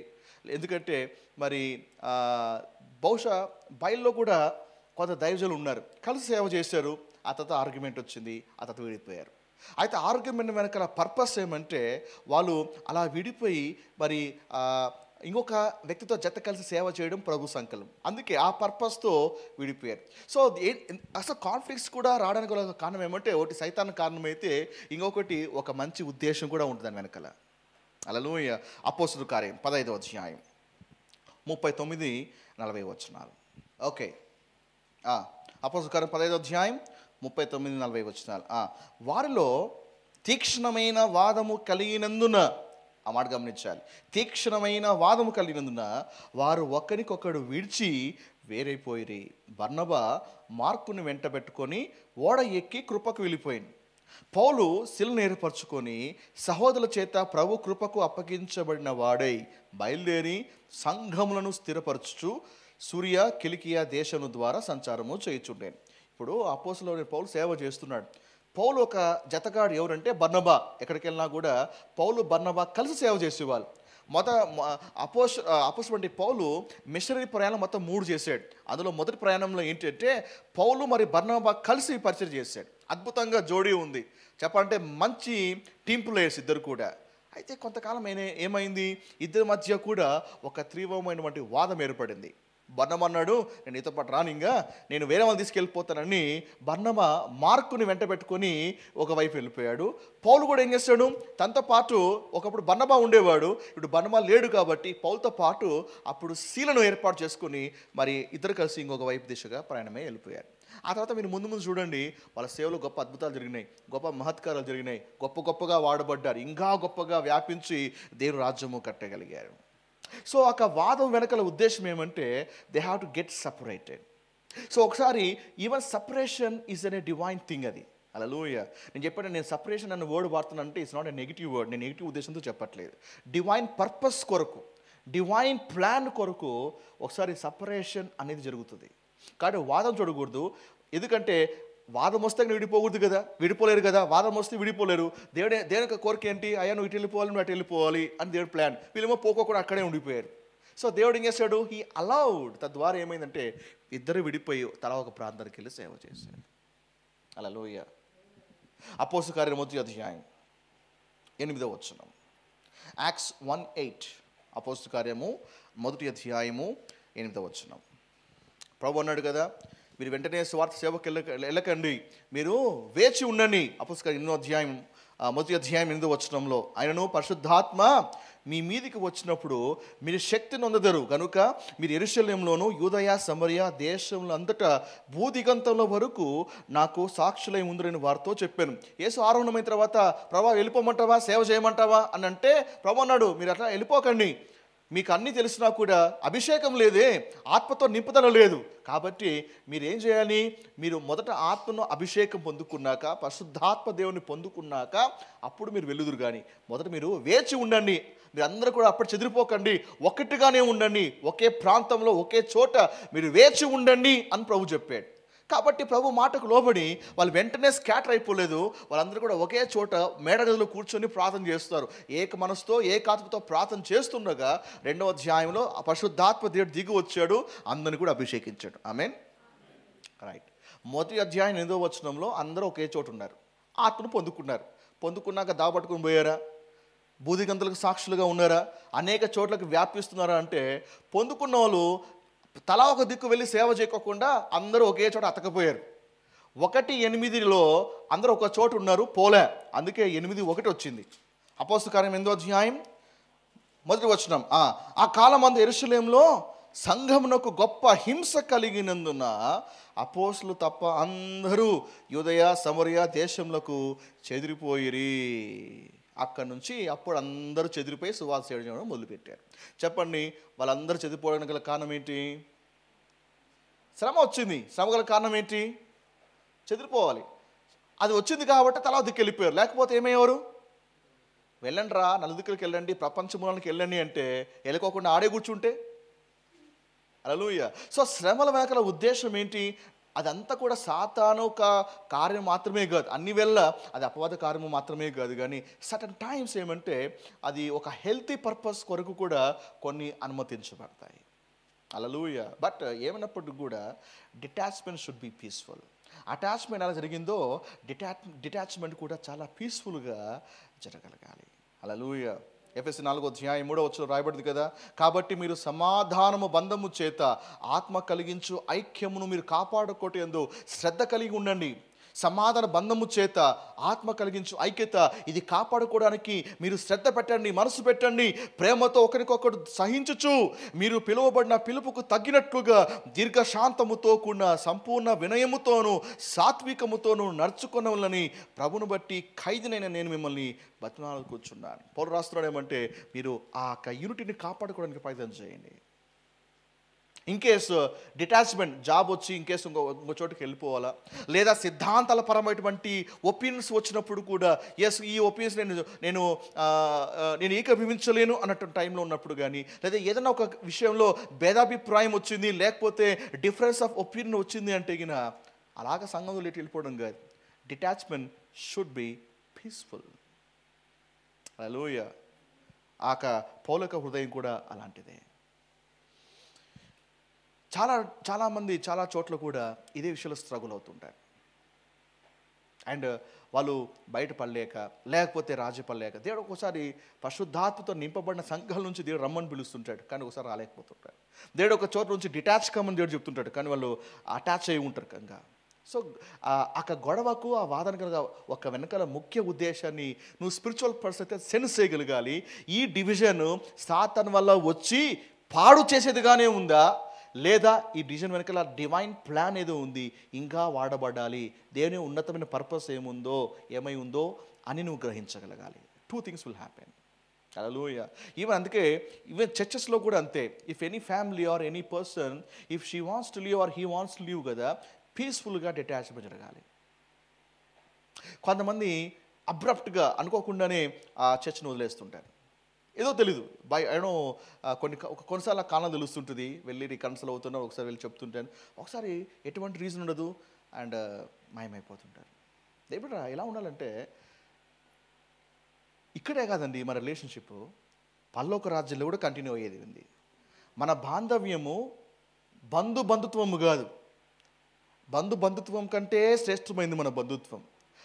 బంధుత్వము ఏమండి సమాధి వరకే ఉంటుంది, ఆ తర్వాత నువ్వెవరో వాళ్ళెవరో. మన బంధుత్వం ఎంత శ్రేష్టమైందంటే సమాతో అంతమైంది కాదు. ఈ ఫెలోషిప్ ఇక్కడ ఉంటుంది, ఈ ఫెలోషిప్ పైన కూడా ఉంటుంది. హల్లెలూయా. కాబట్టి డిటాచ్మెంట్ ఎలా ఉండాలంటే పీస్ఫుల్గా ఉండగలగాలి. తద్వారా రోడ్లో కనపడుతుంటే చాలాసార్లు ఒకప్పుడు లాంగ్ బ్యాక్ మన చర్చకు వచ్చే వాళ్ళు నన్ను చూడగానే ఆ పక్కలో తిరిగి వెళ్ళిపోయింటారు. ఒకప్పుడు నా దగ్గర రక్షించబడిన వాళ్ళు, ఒకప్పుడు ఇదే పరిచయంలో సేవ అయిన వాళ్ళు due to some reason miss అయ్యి చర్చను మానేసి ఉంటారు.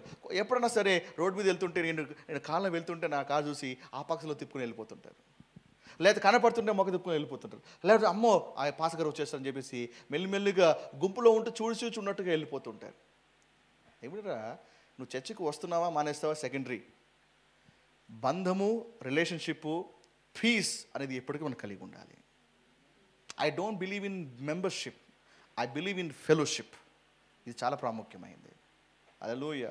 ట్రాన్స్ఫర్ అయి వెళ్తున్నా, ఏదైనా ఇష్యూ వచ్చినా కూడా ఇఫ్ ఇట్ ఈజ్ అది సాతాను నుంచి వచ్చిందంటే ఇమ్మీడియట్గా రిజాల్వ్ కాగలగాలి.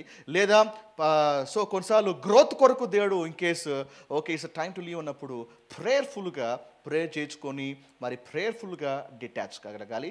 ఎక్కడ ఉన్నా హ్యాపీగా పీస్ఫుల్గా సంతోషంగా ఒకరికొకరు మాట్లాడుకునేటట్లుగా ఉండగలగాలి. ఇది డివైన్ మెథడ్. ఆమేన్. హల్లెలూయా. రైట్. సో కాబట్టి మొదటి సమస్య పరిష్కారం కావాలంటే మొదటి అడుగు ఏంటి? మనమే మొదటి అడుగు వేయాలి. ఆత్మీయుడే మొదటి అడుగు వేస్తాడు. చెప్పండి, ఆత్మీయుడే మొదటి అడుగు వేస్తాడు. నీ పక్కన అడిగాను, నువ్వు ఆత్మీయుడువా? మొదటి అడుగు వేయి. వాడెంత అని కూర్చోకండి, నువ్వే ఒక అడుగు వేయి. లోతు కంటే అబ్రహాము చాలా మెచ్యూర్డ్, కానీ అబ్రహామే ఒక అడుగు ముందుకు వేసాడు. లోతు కంటే అబ్రహాము పెద్దవాడు, కానీ అబ్రహామే అడుగు ముందుకు వేసాడు. లోతు కంటే అబ్రహాము ఆత్మీయుడు, అబ్రహామే ఒక అడుగు ముందుకు వేసాడు. ఆమేన్. రైట్. ఏమన్నాడు ఇక్కడ చూడండి, 9వ వచనంలో. 7వ వచనంలో ఏముంటుంది అక్కడ? 7వ వచనంలో, కాబట్టి అబ్రహాము మనం బంధువులము కనుక. ఎందుకు కాంప్రమైజ్ అవుతున్నాడు? ద రీజన్ ఆఫ్ కాంప్రమైజ్ ఏంటి? ఎందుకు అబ్రహాము ఒక అడుగు తగ్గాడు? ఎందుకంటే బంధుత్వం అనేది ఉంది కాబట్టి. చెప్పండి, మనం అంత బంధువులం కదా? మనం శత్రువులమా? నువ్వు పరదేశస్తుడువా, నేను వేరే దేశస్తున్నా? ఏమండి, మనం ఏమన్నా గర్భశత్రులమా? చెప్పండి, మనమంతా ఒకే రూఫ్ కింద ఇక్కడ ఉన్నాము అంటే కారణం ఏం చెప్పండి? మనమంతా కూడా క్రీస్తు రక్త బంధువులం కాదా? అబ్రహాము, అరే లోతు నావాడే కదా, నా బంధువే, వాడు హీస్ మై నెఫ్యూ, నా అన్న కొడుకండి, వాడు ఏదో అజ్ఞానంతో ఇలాగ చేశాడు, లేకపోతే వాళ్ళ గొరకాపలు ఏదో ఇలా చేశాడు కాబట్టి నేను వాళ్ళ విషయం నేను నాకు ఆ లోతుతో గొడవపడ్డం ఏంటి? వాడు నా బంధువు అండి, నావాడండి. అందుకే అబ్రహాము బంధువు కాబట్టి ఒక అడుగు దిగి మాట్లాడుతున్నాడు. ఈరోజు ఎందుకు గొడవపడుతున్నావు తెలుసా? వాడు నా బంధువు కాదు కాబట్టి గొడవపడుతున్నావు. వాడు ఎవడో అండి అని గొడవపడుతున్నావు. గుర్తుపెట్టుకోవాలి, వాడి చర్చకు వచ్చే ఎవరైనా సరే వాళ్ళందరూ కూడా ఒకే రక్తంతో కడగబడ్డాడు. అతన్ని కడిగింది అదే రక్తమే, నిన్ను కడిగింది కూడా అదే రక్తమే. చెప్పండి, మనమంతా బంధువులం కావా? మనంతా ఒక ఫ్యామిలీ కదా? వాడు నా ఫ్యామిలీ కాదు, ఆమె నా ఫ్యామిలీ కాదు అని బాను ఉంటేనే గొడవపడతావు. లేదు, ఎలాంటి వాడైనా క్రీస్తు కుటుంబంలో వాడు నా బంధువే అంటే గొడవలు రావు. దేని బిడ్డారా? హల్లెలూయా. చెప్పండి, మన బంధువులం గనుక. ఆమేన్. సో ఎవ్రీ టైం నువ్వు గొడవ పడేటప్పుడు మొదటిది అడుగు నువ్వు వేయాలి. రెండోది ఏం జ్ఞాపకం చేసుకోవాలంటే, ఈ యొక్క బంధువు కాబట్టి మనం కొన్నిసార్లు వ్యక్తిని గెలవడానికి కొన్నిసార్లు ఆర్గ్యుమెంట్ కూడా వదిలేయాలి. మనకి ఆర్గ్యుమెంట్ కంటే వ్యక్తి ఇంపార్టెంట్, ఆర్గ్యుమెంట్ కంటే రిలేషన్షిప్ చాలా ఇంపార్టెంట్. ఆమేన్. రైట్. కాడు ఏమన్నాడు? నా పశువుల కాపలకు నీ పశువుల కాపలకు కలహము ఉండకూడదు, ఈ దేశమంతయు నీతో ఉన్నది కదా. గమనించండి, దయచేసి నన్ను విడిచి. ఆ మాట గమనించాలి. ఏమన్నాడు? దయచేసి. ఆ మాట గమనించండి. అంటే ఏం చేస్తున్నాడు? మృదుత్వాన్ని ప్రదర్శిస్తున్నాడు, పొలైట్నెస్ని ఎగ్జిబిట్ చేస్తున్నాడు. మనమైతే అబ్రాహం ప్లేస్లో ఉంటే ఏం చేస్తుంటివి? ఎరా లోతు, నీకన్నా తలరుగుతుందా? ఏమనుకుంటున్నారా నువ్వు? నువ్వు బచ్చారా నన్ను నేను పిలిచినప్పుడు? నువ్వు చిన్న బచ్చారా నువ్వు అని మన రాయలసీమ స్టైల్లో అని తగిలిస్తా అంటే, మన రాయలసీమ టచ్ ఇస్తా అంటే కదా. ఆఫ్టర్ ఆల్ నువ్వెంత అని మనం పెద్ద పెద్ద పదాలు వాడిస్తాం, కఠినంగా మాట్లాడతాం. కానీ అబ్రహాము లోతో మాట్లాడేటప్పుడు చూడండి, దయచేసి. చెప్పండి, దయచేసి.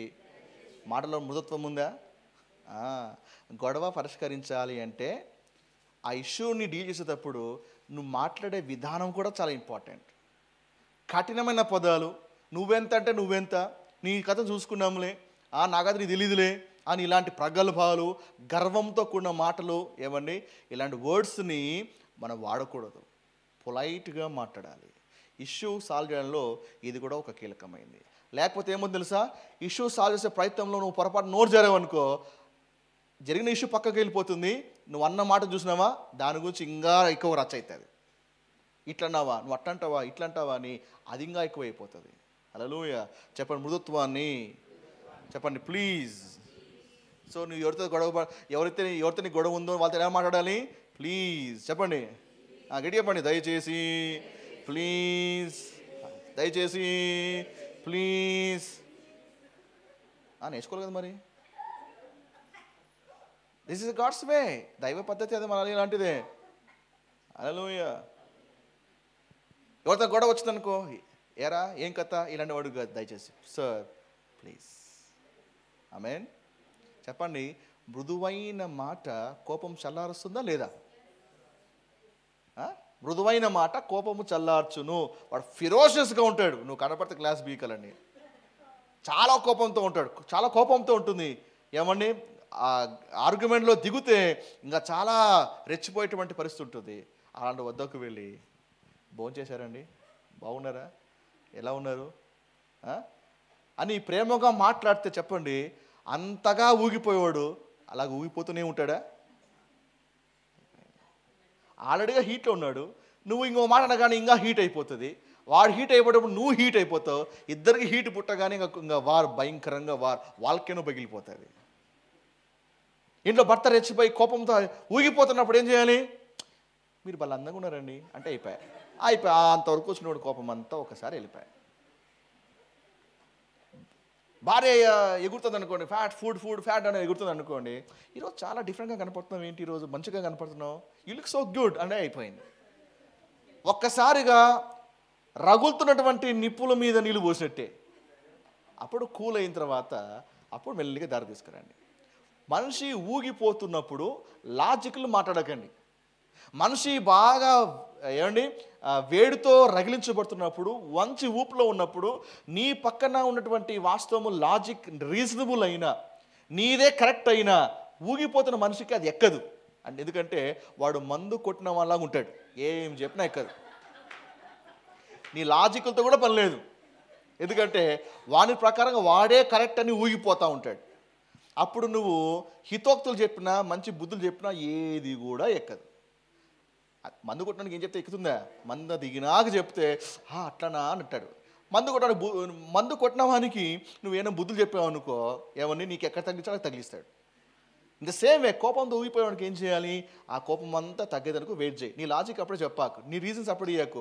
కూల్ డౌన్ అయిన తర్వాత, ఏమన్నా ప్రెషర్ అంతా తగ్గిపోయిన తర్వాత నిదానంగా దాన్ని హ్యాండిల్ చేయండి. అప్పుడు అరే నేను అనవసరంగా కోపపడ్డానే, అనవసరంగా నేను ఇలా అన్నానే అని అప్పుడు రియలైజ్ అవుతాడు. హల్లెలూయా. ఇప్పుడు ఇంట్లో వంట చేస్తాము, ప్రెషర్ కుక్కర్ ఉంటుంది, 3 విజిల్ వస్తుంది. 3 విజిల్ రాగానే నువ్వు లిడ్ ఓపెన్ చేసి ఏమవుతుంది? నెక్స్ట్ మినిట్లోనే నువ్వు హాస్పిటల్ అడ్మిట్ చేయబడతావు. ఎందుకు? 3 విజిల్ రాగానే అన్నం అయిపోతుంది కదా, తిందాం, అబ్బా అద్భుతమైన చికెన్ అని నువ్వు ఒకవేళ లిడ్ ఓపెన్ చేసావు అనుకో, ఏమైపోతుంది? పేడ మొఖం మీద కొట్టుకుంటుంది.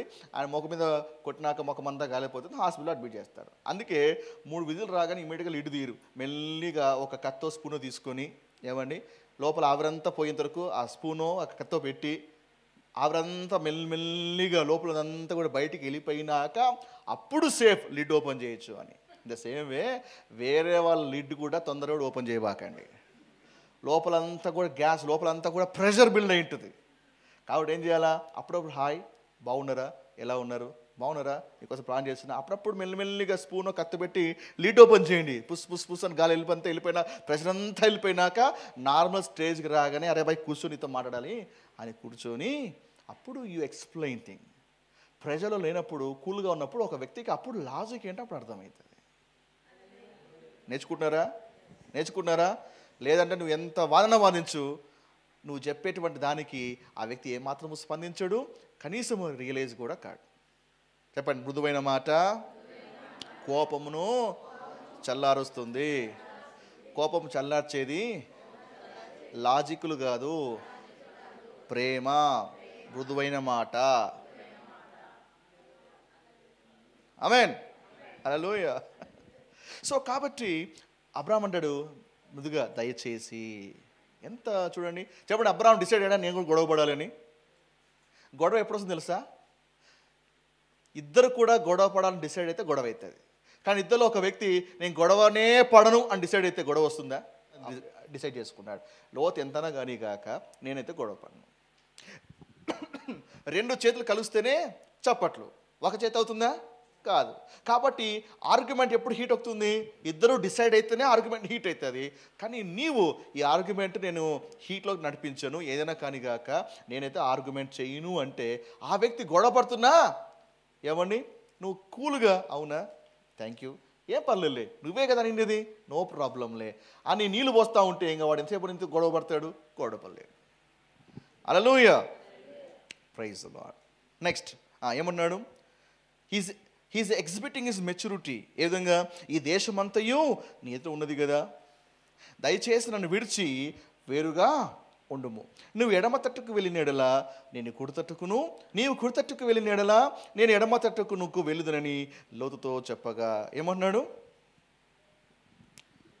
ఈ దేశమంతా నీ ముందరే ఉంది, నువ్వు ఎటువైపు వెళ్తావో వెళ్ళు, నువ్వు చూస్ చేసుకున్నది నీకు ఇచ్చేస్తారు, నేను ఇంకో ప్లేస్కి వెళ్తాను. అంటే చాయిస్ ఎవరికి ఇస్తున్నాడు? లోతుకి ఇస్తున్నాడు. అబ్రహాము లోతుకి ఆ చాయిస్ని ఎలా ఇవ్వగలిగాడు? ఎందుకంటే అంతకుముందు అధ్యాయంలో ఒక ఇన్సిడెంట్ జరిగింది. కరువు వచ్చినప్పుడు అబ్రహాం డిసైడ్ చేసుకున్నాడు ఏమంటే, నా లైఫ్ నేనే చూస్ చేసుకోవాలి, నా లైఫ్ నేనే కట్టుకోగలగాలి, నా లైఫ్ నేనే రెస్పాన్సిబుల్ అని స్వదాగా వెళ్ళాడు. ఐగుప్తుకు వెళ్ళాడు. ఐగుప్తులో మళ్ళీ అక్కడ ఉండి అక్కడ ఒక ఇన్సిడెంట్ జరిగింది. ఆ తర్వాత దేవుని యొక్క ఎన్కౌంటర్ ఐగుప్తులో కలగడం ద్వారా దేవుడు అద్భుతంగా సహాయం చేశాడు. తన చాయిస్లోకి వెళ్తే ఏ విధంగా మొత్తం అంతా మెస్అప్ చేసుకుంటాడో ఆ 12వ అధ్యాయంలో ఎగ్జాంపుల్. అబ్రహాంకి అర్థమైపోయింది, నా చాయిస్ ఇలా అయిపోయింది కాబట్టి నా లైఫ్కి నేను రెస్పాన్సిబుల్ కాదు, నా లైఫ్కి God is responsible. Let him choose my path. నేను చూస్ చేసుకుంటే ఇదిగో ఈజిప్ట్, కానీ దేవుడు నా లైఫ్ చూసేసి ఎంత అద్భుతంగా ఉంటుంది.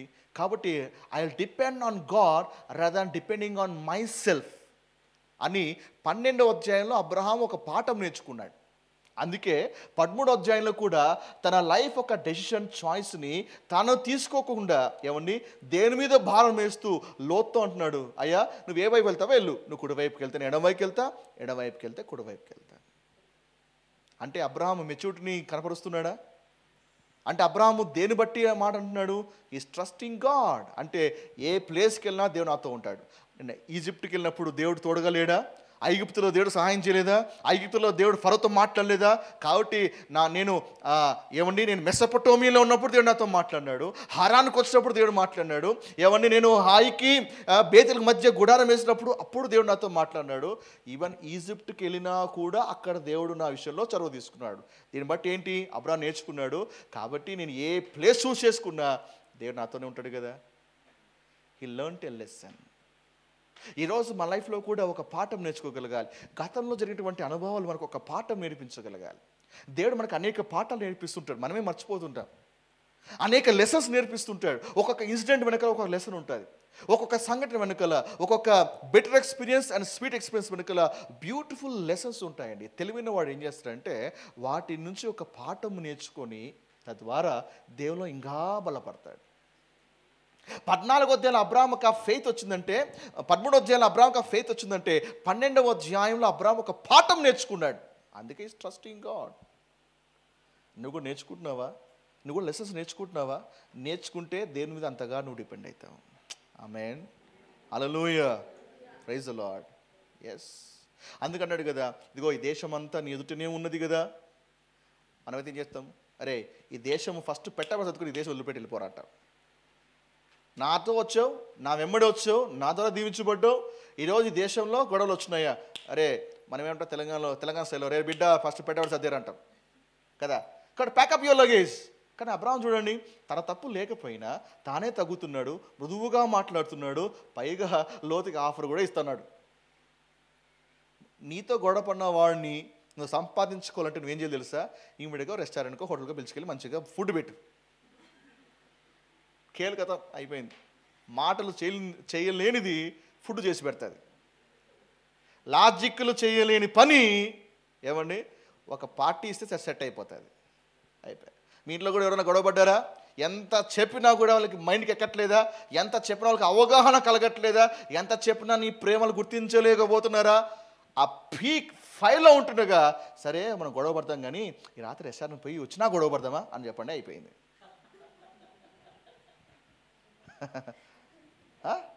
మంచిగా భోజనం చేద్దాము, మంచిగా రౌండ్ వేసుకొని షికాలు కొట్టి ఏమండి ఇంటికి వచ్చినాక మళ్ళీ షురు చేద్దాం, మళ్ళీ స్టార్ట్ చేద్దాం. ఓకేనా?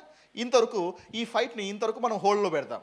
సర్వై భాగము భోజనం అయిన తర్వాత అని పెట్టుకొని అట్లాగా భోజనంకి వెళ్ళి అట్లాగా షికాలు కొట్టుకొని ఇంటికి వచ్చి ఏమో ఇందాక ఏమో చెప్తా అంటే ఇప్పుడు ఎందుకు లేవన్నీ వదిలేసి ఇప్పుడే అవసరమా చాలే అని చెప్పేసి అంతవరకు ఉన్న హీట్ ఇప్పుడు కనిపించదు, అయిపోయింది. కేలికథ. హల్లెలూయా. Don't be judgmental. అప్పుడప్పుడు ఏంటంటే ఇలాంటి టెక్నిక్స్ మీరు వాడుతూ ఉండాలి. ఆమేన్. ఈ దేశము నీ ఎదుట ఉన్నది కదా అంటే ఇప్పుడు అబ్రహాం ఏం చేస్తున్నాడు? చాయిస్ని లోతుకి ఇస్తున్నాడు. తను దేవుని మీద ఆధారపడుతున్నాడు. ఎందుకు లోతుకి చాయిస్ ఇచ్చాడు? అబ్రహాం అందుకే హక్కుదారుడే, కానీ లోతుకి చాయిస్ ఇస్తున్నాడు. ఇక్కడ ఒక పాట నేర్చుకోగలగాలి. లోతుకి ప్రొవిజన్ కావాలి, బట్ అబ్రహాంకి ప్రొవైడర్ ఉన్నాడు. గొడవలు ఎందుకు వస్తాయి తెలుసా? ఆస్తికి తగాదాలు, ఏమండి ఈ ఆర్గ్యుమెంట్స్, నాకు అది కావాలి ఇది కావాలి, ఈ ఆర్గ్యుమెంట్స్ ఎందుకు వస్తాయి అంటే బికాస్ మనం కార్నల్గా రియాక్ట్ అవుతుంటాం. లోతుకి అదే ప్రాబ్లం వచ్చింది. అయ్యా లోతు నీకు సమస్య వచ్చింది కదా, నీకు ఏ ప్లేస్ కావాలి ఎన్నుకో అంటే ఇమీడియట్గా లోతు రియాక్ట్ కాకోకుండా ఇమీడియట్గా ఏమండి ఎందుకు అబ్రాహ్మ ఈ మాట అంటావు, ఇదంతా నీదే కదా అని చెప్పుకోకుండా వెంటనే ఆ ఆప్షన్ తీసుకుంటున్నాడు, నాకు ఇది కావాలని చెప్పేసి సెలెక్ట్ చేస్తున్నాడు, వెళ్ళిపోతున్నాడు. లోతుకి ప్రొవిజన్ దొరికింది, ప్రొవైడర్ దొరకలే. అబ్రహాంకి ప్రొవిజన్ లేకపోయినా ప్రొవైడర్ ఉన్నాడు కాబట్టి ఎక్కడికి వెళ్ళినా దేవుడు అబ్రహాం దీవించాడు. దేవుని మీద నమ్మినవాడు ఏదైనా సరే వదులుకోవడానికి సాహసిస్తాడు. నేను రిపీట్ చేస్తున్నాను, దేవుని మీద ఆధారపడినవాడు, దేవుని మీద విశ్వాసం ఉంచినవాడు తన సహోదరుని పొందుకునే ప్రయత్నంలో ఏదైనా కూడా ఇచ్చివేయడానికి సిద్ధపడతాడు. ఎందుకంటే వాడికి తెలుసు ఇచ్చివేసినా దేవుడు మళ్ళా దీవిస్తాడని. Hallelujah. Yes, if you are not trusting God you cannot lose. అందుకే అన్నాడు కదా, తీసుకుపో లోతు, నీకేం కావాలో తీసుకెళ్ళిపో. ఎందుకంటే లోతు అబ్రహాం అంత మెచ్యూర్డ్ కాదు కాబట్టి, లోతు అబ్రహాం అంత ఆత్మీయుడు కాదు కాబట్టి చాయిస్ లోతుకి ఇస్తే లోతు తీసుకొని బయలుదేరి వెళ్ళిపోతున్నాడు. If you are spiritual you will never fight for carnal things. If you are spiritual you will never fight for secular things. ల్యాప్టాప్లు కొరకో, మొబైల్ కొరకో, వస్తువులు కొరకో, డ్రెస్సులు కొరకో, ఏమండి ఇలాంటి వాటి అన్నిటికీ నువ్వు కొట్లాడడం. ఎందుకంటే అది ఒకవేళ నీ సహోదరు కొరకు నువ్వు అది ఇచ్చివేసినా దేవుడు నీకు రెండంతులుగా దేవుడు దీవిస్తాడు. You will give it away. Because గొడవపడేవాడికి ప్రొవిజన్ కావాలి, ప్రొవైడర్ అవసరంలే. నీకు ప్రొవైడర్ ఉన్నాడు కాబట్టి లేకపోయినా నీకు ప్రొవిజన్స్ అనుగ్రహించబడతాయి. కాబట్టి when someone is fighting for you regarding something, just give it away. ఒకవేళ నమ్ముతున్నట్లయితే ఆ వ్యక్తి, నాకు నీ ముందు చాయిస్ ఉంటాయి, నీకు ఇది నీకు వస్తువు కావాలా, వ్యక్తి కావాలా, వస్తువు కావాలా, వ్యక్తి కావాలా. అండ్ వీఆర్ సో సెల్ఫిష్ ఏమంటే మనము వస్తువు వ్యక్తి కంటే వస్తువుకే ఎక్కువగా ఇంపార్టెన్స్ ఇస్తున్నాం. కాబట్టి వస్తువు కావాలనుకుంటాము, వ్యక్తితో గొడవ పడుతుంటాం. నో, నీకు వ్యక్తి ఇంపార్టెంట్ అయితే ఏమండి, if you are matured enough, ఈ వస్తువు గురించి డిస్కషన్స్ ఆర్గ్యుమెంట్ చేయవు, you let it go. Okay, take it. దేవుడు అది చూస్తాడు. నా మీద నమ్మకంతో నా బిడ్డ ఇచ్చేసింది కాబట్టి, నాకు కుమారుడైనటువంటి లోతు కొరకు నా బిడ్డ ఇది సమర్పించుకుంది కాబట్టి నేను రెండింతలుగా దీవిస్తాను.